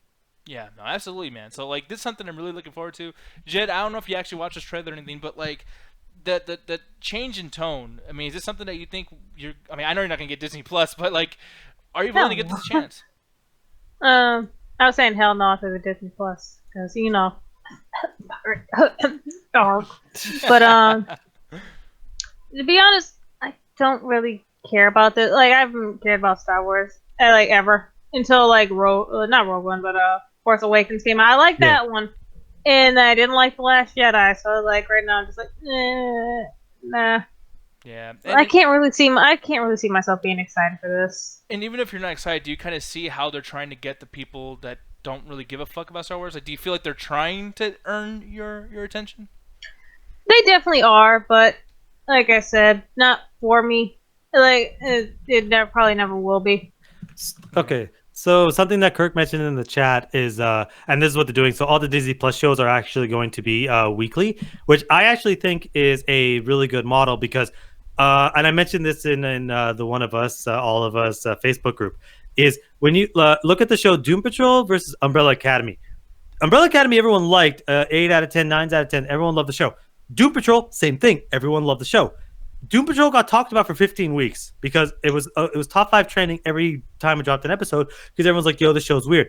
Umbrella Academy was only trending for maybe 2 weeks because everyone finished it in the first weekend, and the people that didn't get a chance to finished it the next weekend. And probably as good of a quality as the show was probably on equal footing as Doom Patrol, but it wasn't around long enough. Honestly, I'll say they're almost the exact same, except maybe a little bit better than Umbrella Academy, but they're still both good. So as far as quality is concerned, let's talk about the same. People talked about Doom Patrol way more. So as much as the GC streaming service is failing and it's almost over, Doom Patrol kept people talking. Like, well, I have to get that, or I have to find some way to watch it because Doom Patrol is such an interesting show. So with Disney Plus and them having to basically start off like fresh, them dropping like Mandalorian first episode, if it's great, everyone's like, yo, I got to get Disney Plus because I need to see what's happening next week. And them dropping it weekly means it's going to be trending. I guarantee you The Mandalorian is going to be trending for 10 weeks because it's 10 episodes. I guarantee you that. But if they dropped it all in one episode, even if it was good or crap, because look at Game of Thrones. Game of Thrones was garbage, but it was trending for 2 months. If they need to be trending, Disney knows it needs to be trending for weeks so that people keep buying subscription. So the first episode is dope. They're like, oh man, everyone's going to buy it. If the second episode is dope, everyone's like, well, I wasn't sure. Okay, now I have to get it because the second episode is good. And imagine the 5th episode is good. Everyone's like, okay, this is still good. I gotta subscribe now. But here, I don't want them to make the same mistake that YouTube Red did, or I guess now they're called YouTube Premium, where they have a show like Cobra Kai, and then it's like, oh, I like this. Oh, I'm surprised. This is cool. Well, see you in 2 years. It's like, exactly. Yeah, like, I don't want that to happen because the thing is, like, and that was cool because we got to binge and everything too. But the second season of that even come out? Oh, it came out. It was amazing. Yeah. I don't know. They had a final fight in the fucking last episode that's better than better than episode 3 of Game of Thrones. Yeah, but the thing is though is like, you know, as far as all that kind of stuff goes, you know, and granted, I mean, I guess it's probably not the best example because of the show, you know, you got to binge everything right away. But the thing is like what YouTube did that was kind of bad versus all these other guys, because Netflix doesn't have this issue. Netflix, when one show is big and it ends, like there's another show coming up. It's like every month there's some big release, and YouTube didn't do shit, and that's why like, people didn't get that subscription. You want to know? You want to know what they actually did wrong? What? What's up? Saying that most of their fucking subscriptions were fucking YouTubers, like YouTubers with their own fucking shows and shit. Oh yeah, like, yeah. You want me to pay? You want me to pay to watch PewDiePie like fake scream throughout all this shit? Yeah. And then you're gonna hide fucking Cobra Kai and all this fucking YouTuber bullshit? Yeah, they should have fucking hanged their hat on Cobra Kai and said, "Yo, this is our shit right here." Like Netflix has their shit, this other guy has their shit, but we got our shit right here. It's like, I hope Disney Plus doesn't do that with Mandalorian. It's like, okay, Mandalorian, cool, sweet. What's next? What's next is since they're doing it weekly, it's like, okay, if they have nothing for the first like month and then let the Mandalorian, it's weekly, so it's 4 episodes. But they also have all the other stuff, which is their own movies. But then again, every other show that they're gonna have, like let's say they have only 3 shows, that's still 3 shows per week, so everyone's still getting like their fill of whatever the hell. Because like Stranger Things is probably the most watched show in television history because on the release, I think it was 40 million views over the course. Like no one's ever done anything close to that. 40 million in the weekend. Everyone finished in the weekend. How long was it trending for? Maybe 2 weeks. That was the biggest show ever, and it was only trending for 2 weeks. Game of Thrones, one of the biggest television shows of the decade, was released over the course of 2 months and was trending every fucking week, mostly because of how terrible it was, but because it was Game of Thrones. But Walking Dead.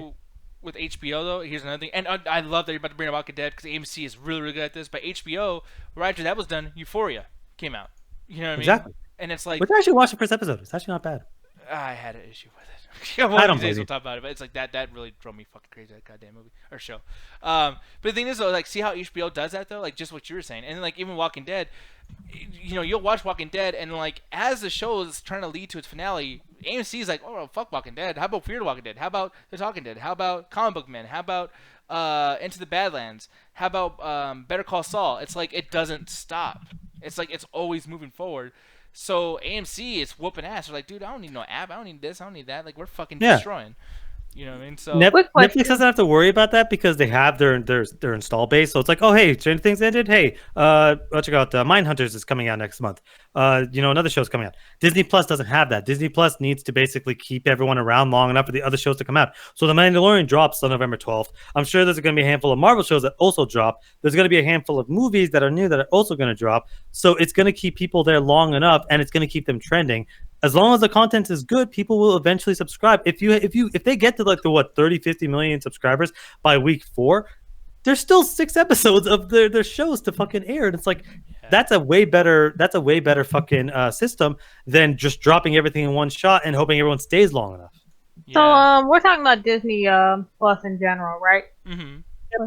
So like am I alone thinking like what they're doing with bringing back like old shows that we grew up with, such as like Lizzie McGuire and the Proud Family and whatnot, is actually pretty smart because what they can do. That's actually fake. That's actually not real.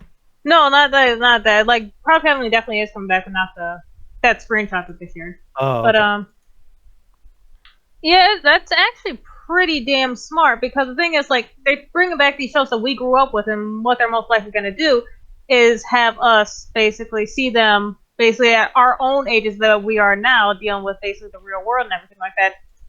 That's actually pretty damn smart because no fucking young kids like who didn't grow up with this shit is gonna be buying Disney Plus at this moment for those shows. Yeah, and then like another thing too is like stop trying to force these things to take over like the theaters. Like Lady and the Tramp, like dude, I don't give a fuck about Lady and the Tramp. I'm gonna be honest, but that's one of those movies where it's like, hey, they like maybe let's say $100 million for that. It's like they put it in the theaters, and it's like, I mean, I remember the movie, but like barely. But then putting it as a Disney Plus thing right away, like I was thinking of the numbers in my head.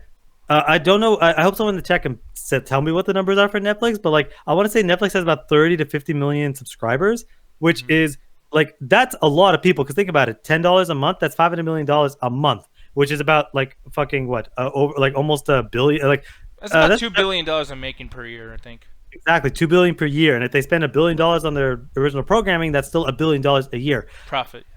Yeah, Disney needs to fucking can't sit there and only be in America because they're not gonna be able to compete with Netflix and Netflix as a whole. So what they have to do is do around the world. So that's what 3 or 4 extra billion people. They can easily fucking get that. Oh yeah. So okay, thank you, Kirk. 150 million paid subscribers worldwide. That is incredible because that's over that's $1 billion a month. Yeah. what you call it, Disney wants to get in on that. They can't just keep it in America. That's what's killing the DC universe. It's only in America. So if they're able to do worldwide and they get the different stories that affect the different people around the world, and they get 100 million people, that's plenty. Yeah, and I mean, I think it's a good idea too. Like what Jess said is like to bring back stuff that has the same, like okay, like in a movie theater, yeah, we'll definitely be on this show talking shit. Like, why don't you create some new content and build it, whatever. But it's like with streaming, I understand. Okay, let's not, this is it's hard to kind of keep your business afloat in this space. So it's like, okay, how about we, use the people who are buying like the streaming services, like they most likely grew up with Proud Family, Lizzie McGuire.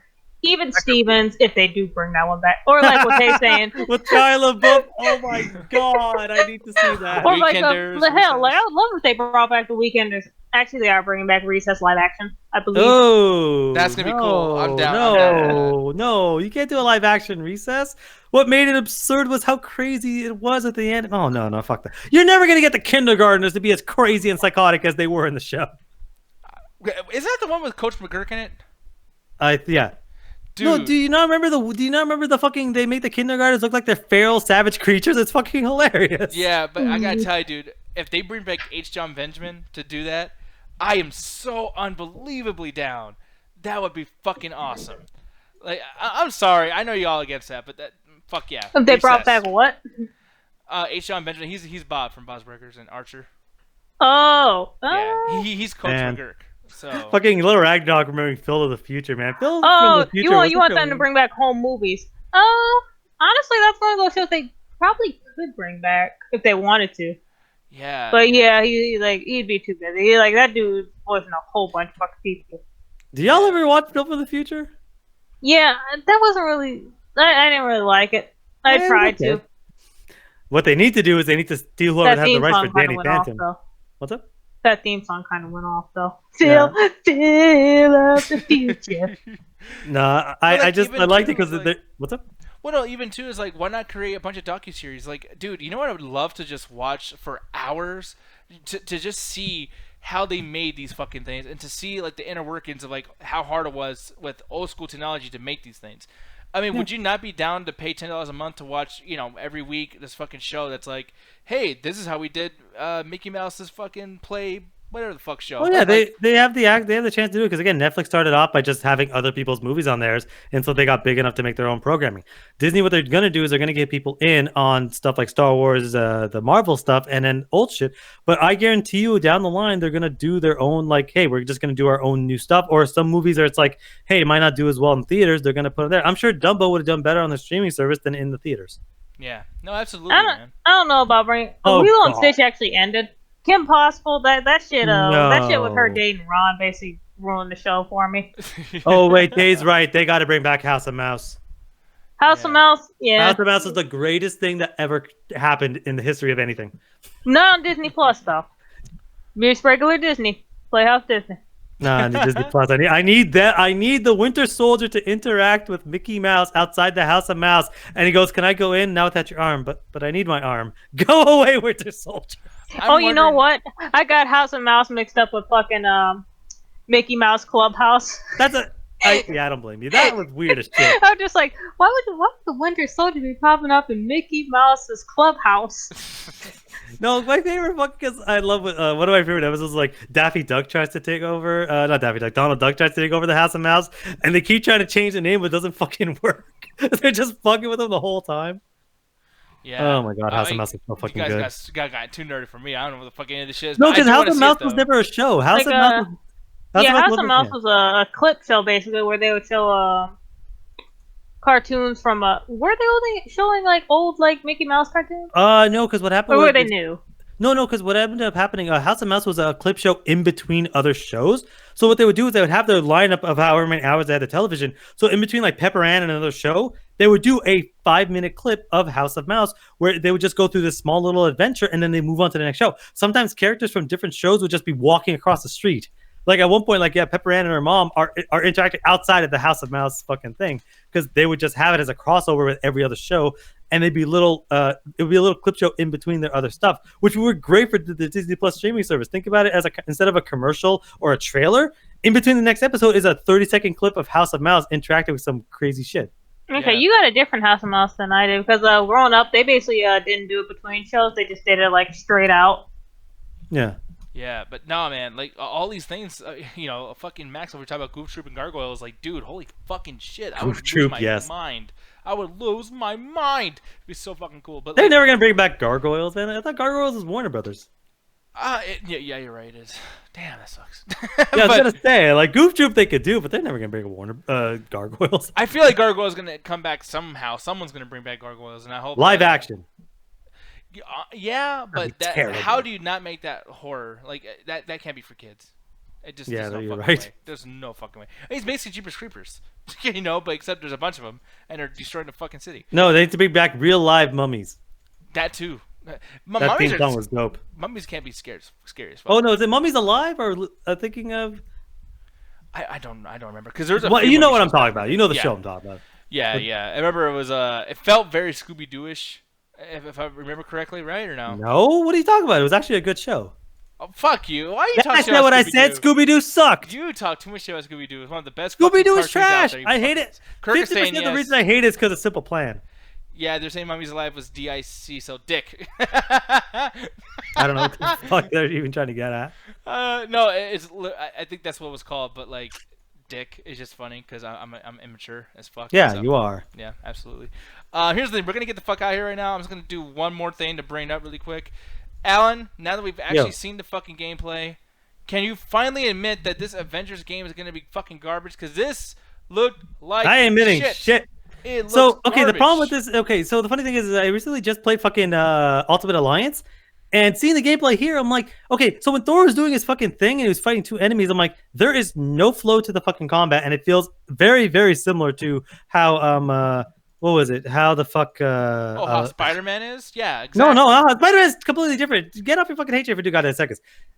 He's doing the exact same animation when he's fighting the dudes there, and he's jumping from dude doing the exact same animation. This feels more like Ultimate Alliance, just a higher fidelity. This shit looks slow as fuck. It does look Yeah. slow as fuck, but it changes between characters. The thing is, this is an intro level, and I think this Damn, is he one was of the- running slow as fuck too. Like, He damn. is. This is honestly the only thing I can think of. This is one of the worst video game showcases I've ever seen because it changes from character to character, but they're also not playing the game properly. It feels like someone that doesn't know how to play the game is playing the game. It's like they just got some fan to play the game and they filmed it. No, Where I it's think like, what I'm it gonna is play the that full there's game, something to do. but Spider-Man is very, very different. Spider-Man's combat is very different because when you're playing Spider-Man, it doesn't stop. When you're doing your combat, you're able to flow from character to character. It's very similar to the Arkham Free Flow combat. You don't stop when you're going to each character. This has Thor specifically has a 3-hit animation. Boom, boom, and then punches or kicks. When he does it to the same enemy, he does the exact same thing. When you're playing Spider-Man, you're jumping from enemy to enemy in a very free flow combat series, so it doesn't actually ever stop. This feels very canned animation, but it changes from person to person. And honestly, it's like at this point that this gameplay is so not indicative of the actual game. It's so tutorialized that I'm like, whoa, this is why demos go in like 4 hours into the game, because this is the worst I've ever seen for a video game. Like, I'm gonna get this because I believe in the company. Oh No, my I don't God, believe in the you're company. such a fucking Where- dick sucker for Marvel. Go man. go It's- fuck yourself. I'm sure goddamn. they said go fuck yourself. Go play fucking Call of Duty. No, you know, I'll play a DC game because they actually give a fuck about their consumers. It's just like, Yeah, just don't buy it on PC. So okay, got me there. Go ahead. the thing is this is the first level. You can tell this is literally the first fucking level because it jumps between people so much that I want to see what happens 2 hours into gameplay or an hour into gameplay. I want to see what happens after the tutorial level, because looking deeper into it, it was like I said, this is not going to be an open world game. This is going to be a level based game. It's basically what they said. They're going to have a war map, so there's going to be different parts of the city where you get to fight enemies, you get to fight bosses, very similar to other games. It's not going to be like Spider-Man. It's going to be more like Ultimate Alliance. Now, I want to see what happens when you're playing in a not tutorial mission. Are you going to be different levels? Is it going to be level specific? Or can I just play the Hulk throughout the whole fucking game? Like, Yeah. what's it going to be like? So honestly, it's like I'm going to pick this game up, and I hope that it's good, because I can tell within the first hour if I'm going to fucking enjoy it. Because I played the new Ultimate Alliance 3. Spoiler alert, it fucking sucks. The thing is like looking at this, it feels so like Star Fox from fucking Wii U. Like, this is fucking bad. And Oh, no, it's Yeah, bad. The Iron Man Star scene- Fox was fast. It was slow as fuck. the problem That's is the slowest plane I've ever seen in my life. it's terrible. It's the exact same animation. I was like, what is going on with this? But you played enough games to know that's level 0. Here's all the characters. That is not how a game works when you have it like fucking 6-7 hours in when they're doing different set pieces. This is just to make sure you can get onto the ground. Like, I played terrible opening levels to video games before that ended up being good.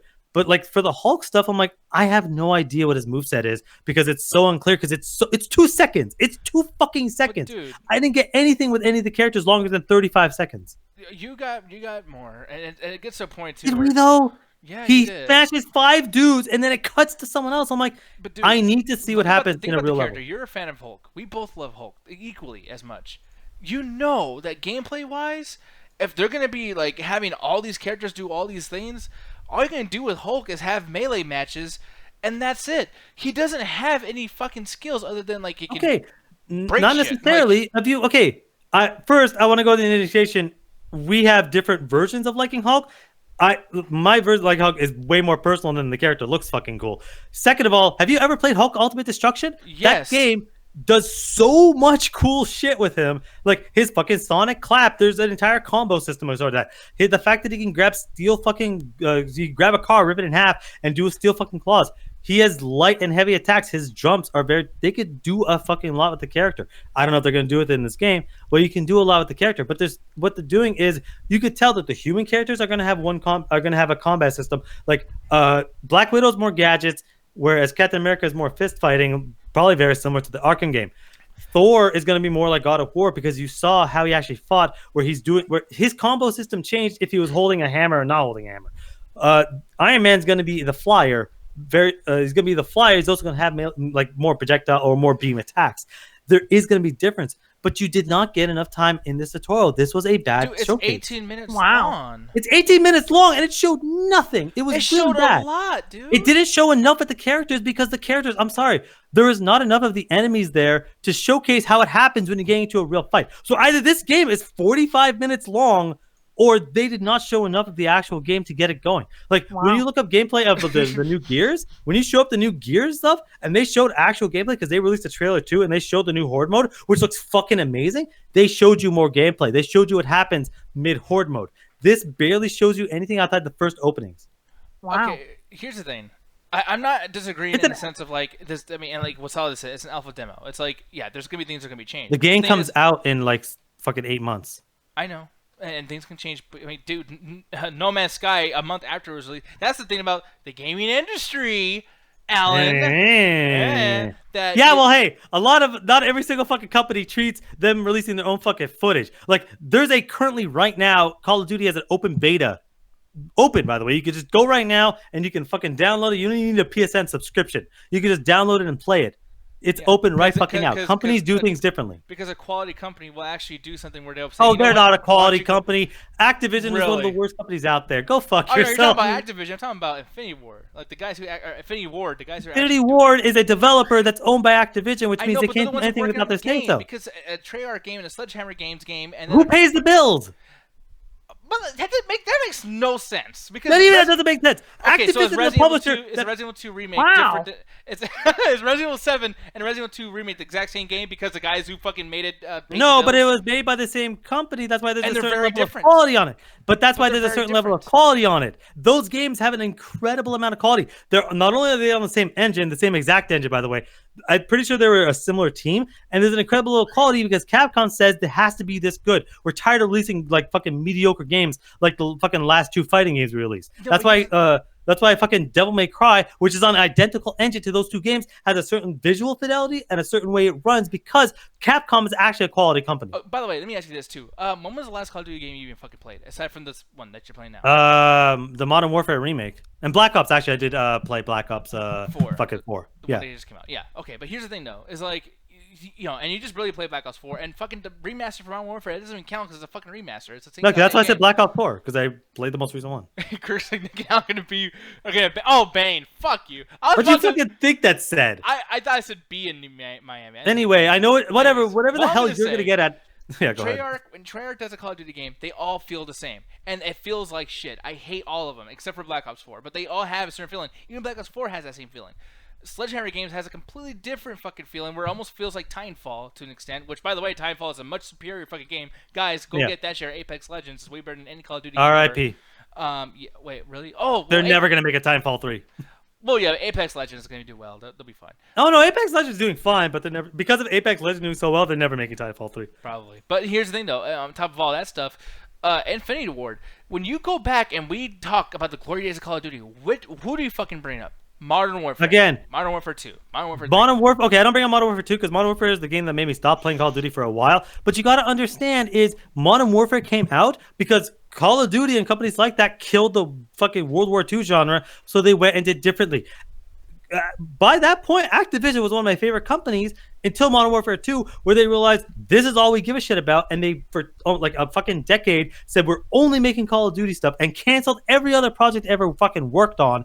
As a result, or any project they did release was fucking garbage quality, like the Ninja Turtles game they fucking released. They canceled True Crimes Hong Kong, which became Sleeping Dogs afterwards. That company is fucking terrible. Raven Software, which is one of the fucking best developers that made the prototype games and that fucking cool-ass Wolfenstein game, they fucking gutted. Activision is not a quality company. The only reason the Call of Duty games are somewhat half-decent is because, yes, Infinity Ward is a good developer, but they're under a terrible publisher. And here's the thing, I'm not really good with as far as like saying, you know, who's in charge, you know, distribution, publish, whatever the fuck, right? Like I'm kind of wrong on that stuff, so I guess I'll take this L and let you win this one. But then at the same time too, it's like what I appreciate from Call of Duty is that they give us gameplay, they let us play this shit, they let us actually enjoy it.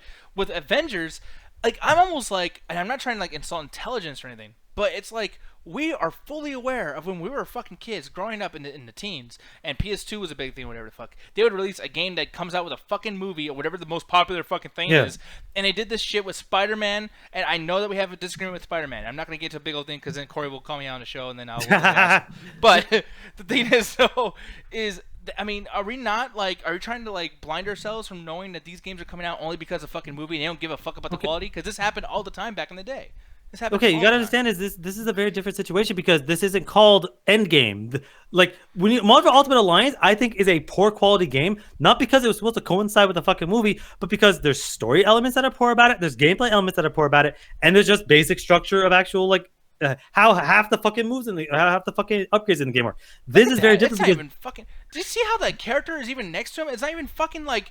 Okay, because the problem is this is a bad gameplay demo because the AI is randomly wherever the fuck it needs to be. That is fucking tutorial shit because they're trying to get you used to fighting. This is a bad demo. This is honestly one of the demos where I hate demos in general. I think demos are never indicative of the actual game because two of my favorite games, Darkness 1 and what the fuck was the other game?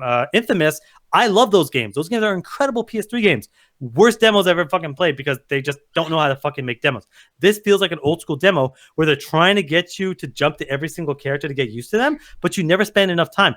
I think this was specifically made for, I think this was edited specifically for an 18-minute demo. I don't think when you're playing it halfway through, you jump to Black Widow. I think you're going to get at least 10 minutes per character. This was not 10 minutes per character. Hulk barely gets any fucking mention. Thor and Iron Man get the most mention, and it's so stilted to get you used to it. This is a bad demo. I don't think it's indicative of the game because I want to see what happens when the game actually fucking comes out because I know how gameplay fucking works. Yeah, but even this, it's like the Taskmaster situation too. Like, Taskmaster was the best part of the fucking demo. Oh my god. The best part of a trash demo because you actually got to see stuff that was actually happening with Black Widow's character. Like you could see what they're gonna do. Black Widow and Captain America are gonna fight like Batman. Iron Man's gonna fight like Thor, and Iron Man's gonna be flying the whole fucking time. I know, but like, and it's like most of these things that they do is only based on like the way they look. It's almost like cosmetic. Because to be honest, dude, like when they do things differently, like obviously Hulk is not gonna play the same way as fucking Iron Man. Yeah, of course. But it's like there's a situation where it feels like you could have just did this as DLC for the fucking Spider-Man game. Why not? Like literally, Spider-Man has a fucking suit where like he's a spider and he's using his legs to beat people up. And then there's another one where he has like tech gadgets to turn off people's electricity. And it's like when he can do that shit, is that not what Black Widow is here? No, it is a different style of combat. Because the thing is, when you're playing Spider-Man, the action does not stop until you get hit. This has pre-animations like you saw with a bunch of the other characters. It is a different combat system. it's closer to Ultimate Alliance if you've ever seen gameplay of that, where this isn't similar to Spider-Man. Spider-Man is a different combat system. I want to say I hope that they actually have a combo system, because when I look at action games, like Devil May Cry is not the same as a Spider-Man game, not because of the lack of combos, but the way this thing flows. With with Devil May Cry, there's about 3 or 4 buttons that let you string together air combos. With what you call it, the Spider-Man, it's one button. But it's based on directionality, and it's based on elevation, and it's based on the environment. If you're near a wall, you're doing a different combo system. If you're up in the air, you're doing a different combo system. If you're on the ground, you're doing a different combo system, even though you're hitting the same buttons. It's based on elevation and environment.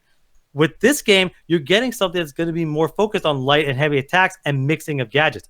Captain America is not going to play the same thing as Captain America and Black Widow are going to play differently, even though they're both human, because you get to see that. His was more power attacks because he's stronger and he has a shield. Black Widow is going to be focusing more on gadgets. It is very different to how Spider-Man plays.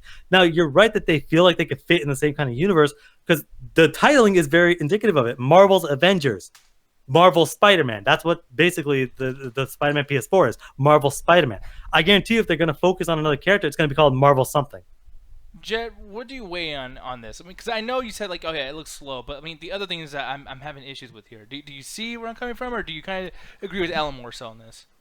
All I know is that Barbie's Horse Adventures would never do this to me. And honestly, okay, I know you're making a joke. I'm not gonna laugh though, because on PS1. What are you doing right now? No, because on PS1 when that game. What are you doing? When that game came out, it gave you free roam. Okay. They actually gave you a world to fucking live in, and it didn't do the shit that the game before it did. Okay. It was actually. What do you mean they gave you free roam? Not every game on PS2 was fucking free roam. And again. Oh my god. Barbie's Horse Adventures isn't supposed to tear you guys apart. It's supposed to bring you guys together. That's the whole message of Barbie. I'd like to point out, I fucking called this immediately because Nick was like, oh, it's going to be like Spider-Man. It's like, no. Spider-Man is an open world game. This is going to be, again, exactly like I said, it's going to be linear. It's going to be a situation where it's like either you pick a character for a specific level, or there's going to be a level and you get your character select, where it's going to be, hey, go to this area. Just look at this. Just look at this. Any goddamn way. Look. Not every game has to be free roam. You could tell a really interesting, good story with linearity. That. Yes, but you brought it up. You literally said, "Oh, on PS2 they gave you free roam. They gave you worth living." Tell it to your boys who made Spider-Man. Not everything has to be free roam.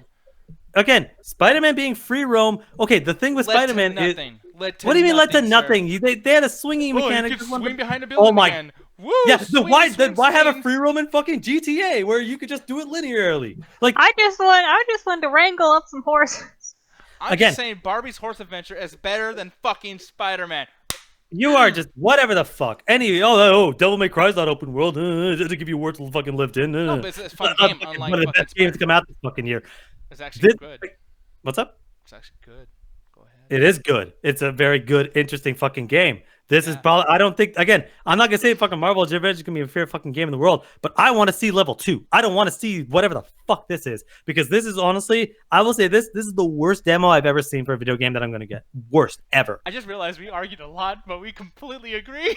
Oh, no, this is fucking terrible, but we're arguing different stances because you're saying that the game is going to be terrible. I'm saying that this demo is terrible. I don't think the game is going to be awful. Anyways, while JP wants someone to slap me, I'm going to ask Allie, how far did you get into Barbie Horse Adventures, Wild Horse Rescue on PS2? Yo, I didn't know this existed, but I would have totally been. There's a lot of Barbie games. It actually looks pretty good. Jet. It was kind of fun. Did you actually like this, Jet? Yeah. It was pretty good. Not bad. Yeah. Yeah.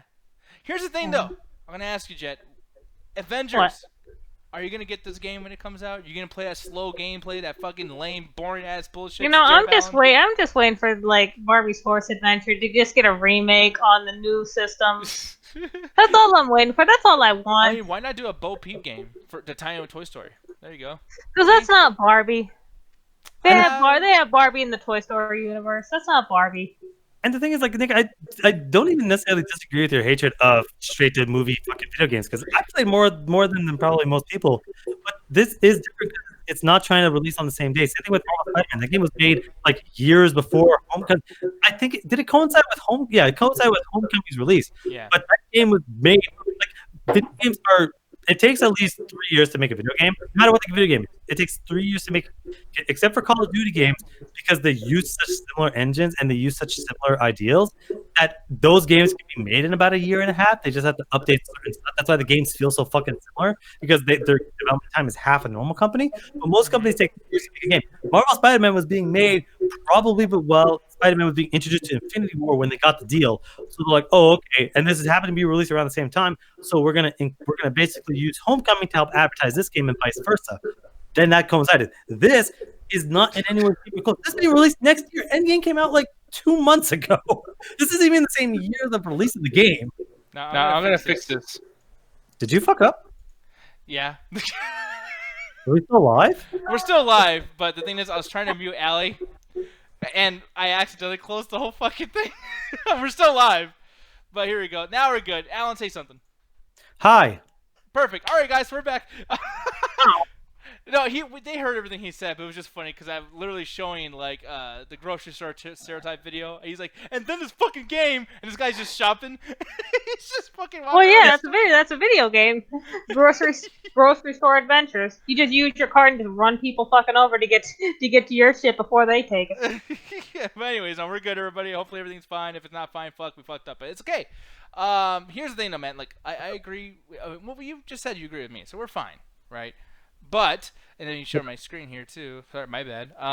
But no, here's the thing. Avengers, when it comes out, it might be good. It really might be an okay game. But the thing is, though, is just like after Spider-Man came out, I was like, okay, what's gonna be their thing to make this game better or to tie in other superheroes into that game? It's like, nope, let's just create another one and do basically the same thing.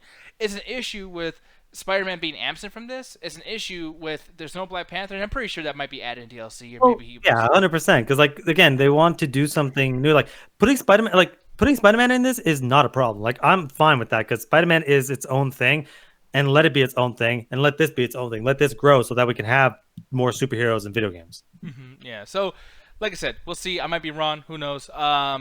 Speaking of, I know that we've been long in the show, but one last fucking thing. And there's new news that came out right before we started the show, by the way. Apparently, officially, they came out and said it. Spider-Man's out of the MCU for sure now. So, what is your thoughts on this? Because you're the one who actually gives a fuck more than anybody I know. What's up? About Spider-Man leaving the MCU. Okay, so oh my god, I don't even know where to start. So basically, this was when so years ago before Civil War came out, there was a Sony leak in which there was an email that Sony was talking to Disney about basically coming up with a deal to let Spider-Man in the MCU under certain stipulations. It's like I think Sony would get all the money from the movies, whereas Disney would take all the marketing rights. And apparently, they went to renegotiations to actually because Disney's like, okay, we got to renegotiate this because this isn't fair. We're putting all the work in, you're getting the money, yada yada. There's been so many different stories, but apparently what it's boiled down to is that Disney got all the marketing rights so that all the toys and the video games, anything associated with Spider-Man, as far as video games, Disney would get anything that's movie related, they would get. So the $1 billion that Homecoming got goes to Sony, whereas everything else associated with it, which who knows how much money that is because it's so many different pies, who knows how much money that is. Some people are saying it's more, it could be less, who knows. It's going all the way to Disney. So Disney's like, we don't like that deal. We're negotiating, and it just fell through. So now, I don't know what's going to happen to the two movies that they're working on, but as of right now, Spider-Man is no longer associated with the MCU. He is right now. The thing is here, Spider-Man MCU is bad. I'm just going to put that out there right now. Homecoming was okay. It was cool. I liked the characters who were not Spider-Man. But Far From Home was garbage, and Endgame was fucking bad. And Iron Man, I love Iron Man so much, but when I want to watch Spider-Man, I don't want to watch Iron Man. Give me Spider-Man. Honestly, a hot take time. Iron Man. Iron Man. Whatever Iron Man can pisses off everyone. But I am not upset by this because I'm going to say this straight up. I never liked this interpretation of Spider-Man. Yeah. I think he's way too reliant on Iron Man's $1 billion tech that I'm going to ask this straight up to everyone in this fucking call has watched almost every single MCU movie. What are Spider-Man's powers in the MCU? And this goes to the chat. Don't tell me some comic book shit. What are Spider-Man's powers? He shoots webs out of his sense. Does he shoot webs out of his? He has tech. What's up, Allie? He has spider sense and super strength. Does he? Oh no, he definitely has the super strength. They showed that in. Does he have super strength? How do we? Yeah, they showed that in Civil War when he was going up against Bucky. Yes, and then he fucking has the suit which can compensate, so we don't actually know how strong he is because they never go into it. His spider sense, they bring it up slightly in fucking Infinity War with the thing. And then the Peter tingle in Homecoming because to insult it because fuck it, that's not one of the most important defining characteristics. His spider sense is barely fucking used. His super strength is unfucking clear. Kirk says he has a big dick. Fucking who knows at this point? But it's like we don't know his fucking powers because every single thing gets compensated by tech, and it pisses me off. Yeah, he about to whoop his fucking bird's ass over this shit. No, but that's the thing. Everything is because of Stark, and it's like, well, here's the thing. There's so much about Stark here. Why would Stark even want Spider-Man in the first place at this point? Because he's doing all the fucking Spidey shit. Like he's the reasoning why, and it's like he's a stain on Spider-Man's legacy. It's fucking annoying. It's like when you watch the first 3 Spider-Man movies from Sam Raimi, it's like, dude, Spider-Man is the shit. Even though the movies are, I mean, people argue about varying quality 2 and 3. Yeah, but Spider-Man himself is great. Like I fucking love everything Spider-Man does. So it's like, what the fuck? And then the biggest thing here too, as far as these movies go, people are like, oh, so you're gonna fuck up. Yo, Spider-Verse, that was the best Spider-Man we've ever got. Yeah, and it maintained its fucking tone, and it's like, I'm sorry, I fucking hate I fucking hate Far From Home. I think Far From Home is a fucking mismatch of a movie that was clearly made just so that they can get money out of people. It is a fucking mess of a fucking narrative. Yeah, and like Jed, I don't know if you agree with that. I mean, do you feel like Spider-Verse is probably the best Spider-Man movie ever made, and do you feel like that movie gives you faith to have in Sony? So far, like, Spider-Verse is basically the best. Like, the first 2 Spider-Man movies are very, very good for their time, but if you were to watch those now and then watch Spider-Verse, you'd be like, yeah, I like this. I like Spider-Verse way better.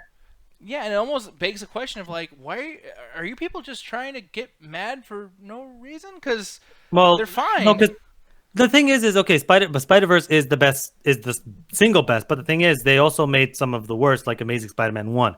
Is a colossal trash fire of a movie because they're trying. Amazing Spider-Man 2. We got into this, Jet. I think the first Amazing Spider-Man is worse than the second one. The Amazing Spider-Man 2 is Amazing Spider-Man 1 is one of the worst movies of all time. It's so bad. I'm not saying the second one is good. I'm just saying I would rather watch the fucking second one than the first one. I'm sorry, that fucking scene, dude. That Mary. Oh my god. Okay, I'm gonna get this real fucking quick. Gwen Stacy and Peter Parker have 5 conversations, most of which is Peter Parker act like a crack addict, and then they just make out. I'm 90% sure the only reason that Spider-Man revealed his identity, Gwen Stacy's, to get laid. The fucking sequence at the end, where for some fucking reason there's a crane that goes across the entire fucking city for some fucking reason, just so he can fucking swing, because it's not like there's buildings approximately the same height that he could have swung from anyway. Well, I mean, to be fair, like, every Spider-Man's trying to get laid. Like, hell, like he reveals his power just to get laid. The kiss scene in the first one, but he doesn't reveal his identity. Yeah, but he was still horny. He was still very horny. Well, yeah, I'm not saying he's not, but he didn't sit there, Mary Jane and Spider-Man have sex with me. Like, that never happened. I don't know, man. I agree with you, but at the same time, it's like, it is an hour-and-a-half movie. We had to. There's a lot of shit. No, we don't, man. No, guy, listen to this though, because like, there's a lot of shit that like people would like. I almost said something mean, because nerds have brains too. But it's just like people who go into this not into the comic books, who don't like this stupid shit.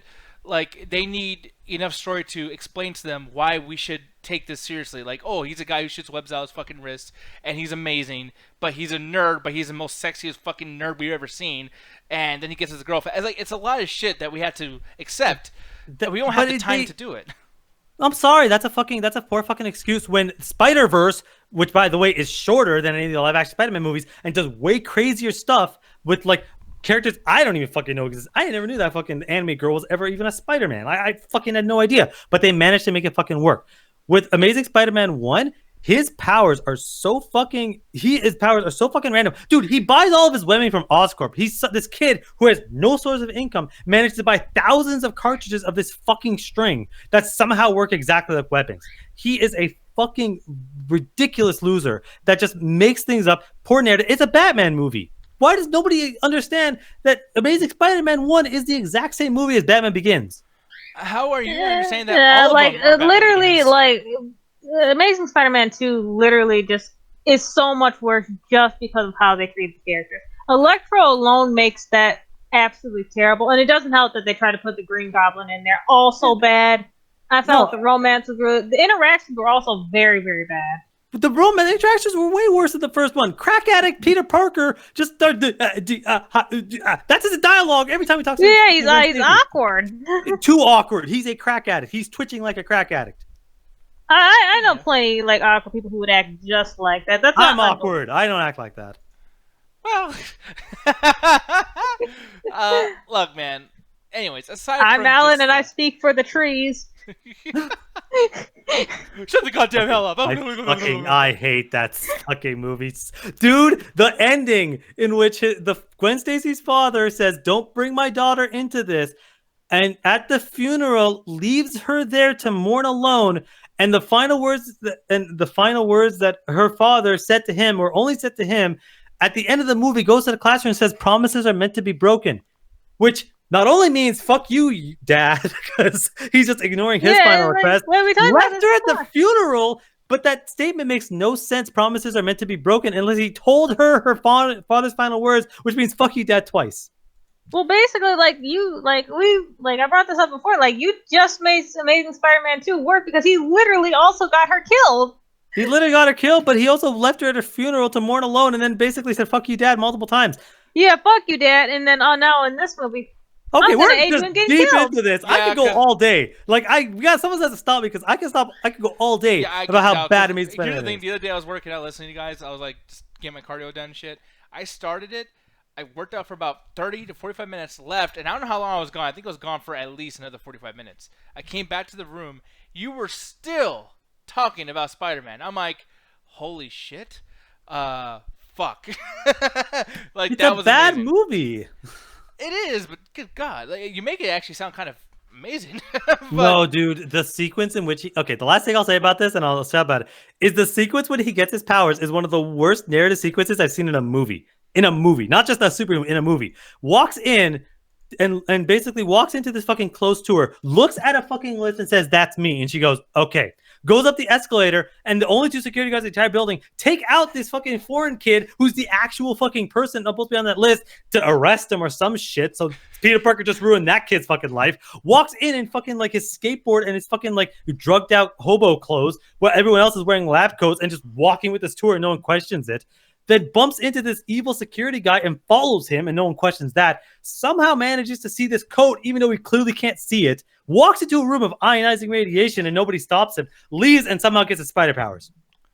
Yeah, but you gotta add, like, that stuff, he also does in Amazing Spider-Man 2, which is also very bad. Not as bad as that. Like, that sequence is so fucking terrible. Like, that shit that you said, put in Spider-Man 2, and then also the bad interactions and handling of characters. The ending of that fucking movie was probably one of the worst Spider-Man endings in any of the movies. Nah, Spider-Man 3 has the worst ending in Spider-Man movies. No. Dude, that fucking ending. I don't think Spider-Man 3 is as bad as everyone. It was a bad ending, but it was nowhere near as bad as at least it was set during the day. But Amazing Spider-Man 1 is the Batman movie. I got Gwen Stacy killed, but anyway, I gotta learn to get over it. Anyway, get out of the way, kid. Let me go ahead and fight Rhino. Yeah, because he didn't want a kid to die, and he realizes, well, shit, the city's always going to need a Spider-Man. That was, again, that I'm not saying that they handled Gwen Stacy's death properly, but at least I got a better sense of the character. The fact that you literally got two people in that family killed, that's so bad. You already got one family member in that kill, and you already got the Yeah, he doesn't want to get a kid killed that's trying to emulate Spider-Man. He was basically saving that kid's life. That kid probably died immediately afterwards because Spider-Man sucks. But hey, what can you fucking do? Horrible. It was. I'm not saying Amazing Spider-Man 2 is not a bad movie, but fuck, at least it's set during the fucking day, dude. The carjacking sequence in the first one is a Batman fucking scene. All I will say is fuck this conversation. Look, here's the thing. I'm going to ask here, before we get out of here, because I know y'all going to continue on with the Amazing Spider-Man shit. It's just, at this point, what do you think is next with Tom Holland, man? Do you feel like, because, this is their chance. I know this sounds stupid. I don't even know why I'm even saying this. The one dude from Atlantis in the live action. Oh, wait, you think they're going to replace Tom Holland? No, they're going to use Tom Holland in the live action Atlantis. Wait, I thought Atlantis is fucking Aquaman. What? You guys don't remember that movie? No. Oh yeah, that was a Disney movie. Yeah, that was back in the day. Oh fuck y'all. But no, it was an actual movie. But honestly, man, some people are saying that it's like, okay, some people are saying that he still has 2 contracts, and I think they're still working on the films for there. So I think we're still going to get 2 more Tom Holland movies before his contract is up. And after that, it's like, who knows? Maybe maybe Sony will recast a Spider-Man. Maybe that they'll renegotiate the contract and actually get him in the MCU. Because like, I have no idea, honestly. Yeah, Jet, what would you want to see happen with Tom Holland in this Spider-Man thing?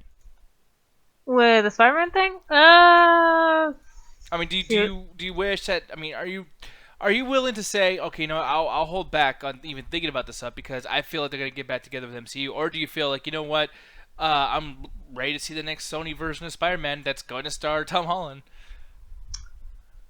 Oh, here's the thing. I don't really care about this Spider-Man in particular. I don't really care if he stays or goes, but it is going to be offered that basically, like, what was this movie? Far From Home is basically useless now. Now they're not going to make any more movies with them. Like, it's a wasted movie. It's useless. Yeah. It's the epitome of filler. And then here's another thing too that I'm kind of like almost grateful for, with them leaving is this Thanos snap thing has been one of the worst, like the most creatively bankrupt, stupid fucking things that's ruined this entire franchise. To the point where it's like Iron Man might not even be dead. Like it's like I'm at a point now. That would be like, hilarious. No, because they're gonna need him. I mean, with Spider-Man gone, and then people don't like Brie Larson as Miss Marvel, and then you know these characters, Captain America's fucking whole thing's done. So it's like they gotta bring back star power. You mean Captain Marvel? Huh? You mean Captain Marvel? Oh well, both. I mean, their fucking names are you know great creativity comic book writers. You know, Miss Marvel, Captain Marvel. There are 2 completely different characters, 2 completely different subsets powers that don't look anything alike. It's fucking stupid. But I'm talking about Captain America though. I like you know like the whole thing. He's gone or whatever. And now it's gonna be fucking the Falcon. Who I mean I guess is he the Falcon still or is he Captain America 2 now or? Okay, Black? So the Falcon. They could call him Captain Falcon, but I think Nintendo might have a conversation with them. In the comics, he did get there, and he's still called the Falcon. He just had Captain America shield. He was still called the new Captain America, but they still called him the Falcon because they didn't want to basically rename him as to confuse people or to dishonor the memory of Captain America. Yeah, but that's my issue here too. It's like this whole thing's being ruined because of this fucking Endgame. It's not even Infinity War. Like I know the snap happened in Infinity War, but it's like that movie was fine the way it was, and you had to fuck it up with Endgame. And it's like now I'm almost like I think Spider-Man dodged a bullet because now he can't go and fuck with whatever these you know I guess Samuel L. Jackson's character Nick Cage, what's his fucking name? Nick Fury. Nick Fury, there you go. Nicolas Cage. No, but apparently he's not like Ghost Rider. He's not this orc fucking thing. You know what I mean? Like he's like that whole thing's going on too at the end of Far From Home. So I'm like, okay, you know what? Finally, we're in a situation where maybe Spider-Man can get grounded again, be the neighborhood Spider-Man. Since I like to say it so fucking. Yeah, much. That'd be nice for Spider-Man to do something that doesn't require him saving the world, like I don't know, street level crime. That's what the character was fucking based on. I think that's more for the Netflix shows. Yeah. Anything they have them doing that shit. But it's like finally we can get Spider-Man back to normally. And I know Sony's gonna fuck it up. Like I know Sony's gonna do something that's stupid, but MCU just did something stupid. To be perfectly honest, they're probably gonna reach a deal. He's probably gonna be back sometime within like either this year or next year. It's too much money, and it's like even at best, the fucking the most lucrative Spider-Man movie or Venom, whatever, the most lucrative Spider-Man property that they have that didn't break their fucking bank would be Spider-Verse, but Spider-Verse made $300 million in '90, which is great. But that's the most lucrative Spider-Man property they have. The last Spider-Man property that they have, which they got all the profits for without any of the risk, they made billions. They made $1 billion on it. So it's like, I think that either they're just trying to negotiate a better deal, or it's like I don't fucking know what's going on. Some people are saying that this is just a business ploy, which it's Sony. They've done shit like this before, where they just basically like they canceled the deal just to get a better deal. Mm-hmm. Yeah. And who knows? Maybe they'll compare it, or not compare, but they'll combine it with some other franchise they have. I mean, I forgot who's actually with Sony. I know that obviously Venom's there. Duh. That might be something cool. I know people are like, I want to see fucking Venom with Spider-Man, but do you really want to see Venom have this fucking journey trying to get to goddamn Ronald McFucking Donald? No, but the thing is, the thing about this all over Children of the Toast. Mm-hmm. Sony is going to do what they've always been doing for the last fucking 5 years since Amazing Spider-Man 2, is they're going to try to get the Sinister Six to happen. And for people that don't know what the Sinister Six is, 10-second explanation is and this is in the Ultimate, is a bunch of the villains said, "Fuck it, we want Spider-Man dead. We're gonna work together to kill Spider-Man." And I'm pretty sure they actually pull it off. But 6 of his most top villains, and it's one of the most iconic stories for Spider-Man because he loses, and it's like a bunch of the villains work together to say, "Fuck you, Spider-Man, we're gonna kill you." The thing is Sony's been trying to force that down people's throats. That's what made Amazing Spider-Man 2 really bad. Sorry, my throat. It's okay. Yeah, that happened last night too, guys. One of the problems with Amazing Spider-Man 2 is they tried to shove it down, where they tried to have Rhino, Green Goblin, Electro, and all these different... bad. Yeah, and that was one of the problems. They did it again with Marvel Spider-Man, where they tried to force Sinister Six into it, even though that game could have just had Mr. Negative and it would have been the same game. Oh yeah, you're talking about the end where like they had all these fucking characters. It is unnecessary to the main fucking game, and honestly, it is so void of personality that these characters are just there that it's like, what the fuck was this? This feels so forced. Where the Mr. Negative stuff is the most emotional part because it's really well done. It dwells into Peter's psyche, and you deal with the character throughout the entire game. But they're going to do this again because now they have Spider-Man. They could do a Sinister Six story because they have Venom now. It's like they keep forcing this fucking story.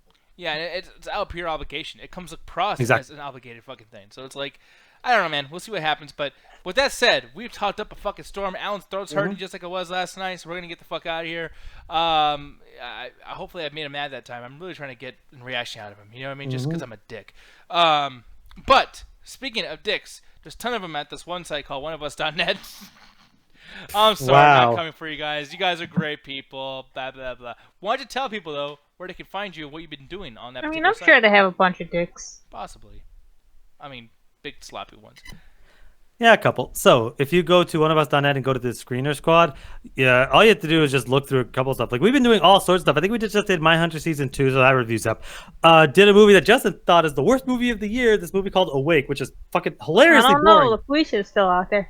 Yeah, you're not wrong. I don't That's think true. he saw LaQuisha. I don't think he saw LaQuisha. So yeah, worst movie he's seen. LaQuisha made Justin cry because it was so beautiful to him. Oh my god, that movie's so fucking boring. But yeah, we saw Awake, which is boring as fuck. There's been a bunch of stuff that's coming out. There's a bunch of stuff that's also coming out soon, so be sure to check that out. That's oneofus.net and go to Screener Squad. I'm going to be on the Breakfast Club tomorrow, so that'll probably be up Monday. So be sure to check that out. Oh, and then make sure to follow my boys over here at Little Fire Burning. This is a site from Christian Torres, guy from Once in a Box. You guys might know that guy with DJ Miles and the whole thing. But here's the thing, though. Ruthless, Matt Williams, who always follows on the show and whatnot, he has, I guess, a politics show with my boy Ganja Guru, who's not here right now. He's taking a big shit.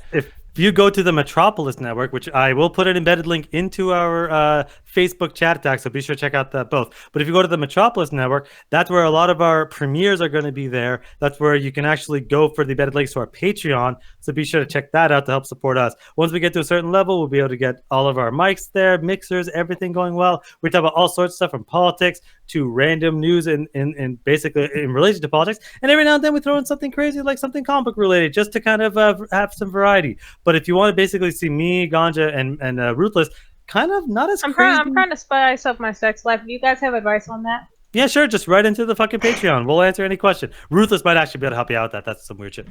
If you want to see me basically talk a little bit calmer than I normally talk here, but every now and then I can go crazy. It's more of a laid back show, but there are times where we'll get really. I'm trying to find mad. the best macaroni recipe. It's you guys help me out with that. And Put actually, cockroaches in it. and I actually heard that Allie wanted to ask a question too. She wanted to know how to fix her sink with Top Ramen. You know what I mean? She was really curious what other foods. Do you want a specific brand? No, don't you even get started again. I almost want to just like fix something in her house with ramen and see how long it takes for her to notice. What the fuck? This is not delicious at all. It tastes like fucking. That's not how she sounds. I quit. I'm sorry. No, again, why is everyone making me out to be like a Mickey Mouse or something? A little bit, yeah. It's like, This is you, because you're Disney. Fuck you, Sony. You suck my fucking Spider-Man. Oh. I would love to hear someone do an impersonation of Mickey, just like, no, fucking Spider-Man, just losing his shit. That'd be amazing. I'm pretty sure South Park will do something like that sooner or later. Yeah, they haven't been funny in 15 years. Yeah, no, exactly. Here's the thing, though. Speaking of funny, though, you guys are funny. You guys are funny people. Hilarious. Make me laugh. But here's the thing. We're going to be in Discord. We're going to hang out. I don't know how to run the Discord. So this is all Alan's thing. Why don't you tell people how to find us if you know how? And tell them where they can find a link. Again, we've been saying this to check out our Facebook. That's usually where we post everything related to that. We post in the Discord link there. Most of y'all know me on Facebook, so if you have no idea, contact somebody that knows me on Facebook, which is most people. I'll send y'all a direct link, and then as soon as you get there, we'll just basically, it's a chill night, and most people are getting ready for the Miami trip. So we'll probably just listen to music, talk about what we're gonna do down there, just finalize some shit. So it's gonna be a pretty relaxed after hours. Yeah, man. So with that said, though, we're not gonna do a big old fucking thing where we're like, attack the chat. We're leaving. All right. No, See you in a bit. no, what? I'm taking over. This is what we're gonna do. What? Chat, which one do you like more? Atlantis, The Lost Empire, or Treasure Planet? Good God. Neither, because That's both for failed financially and critically. God, That doesn't mean they were bad movies. Yes, so it does. fucking ridiculous. No, it does. Yes, it does. So No, lame. it does. Yes, it does. Atlantis all the way. Hey, Wait, you actually know what that is? Yeah. you easily could have looked it up during the show. That's a movie. I'm terrible at being a host. I mean, honestly, it's Nick. He just looked up Atlantis and he's lost because he's like, what is this stupid bullshit? Yeah. Yeah. I'll see you guys in Miami. Bye. Bye. We're going to Miami. Ma-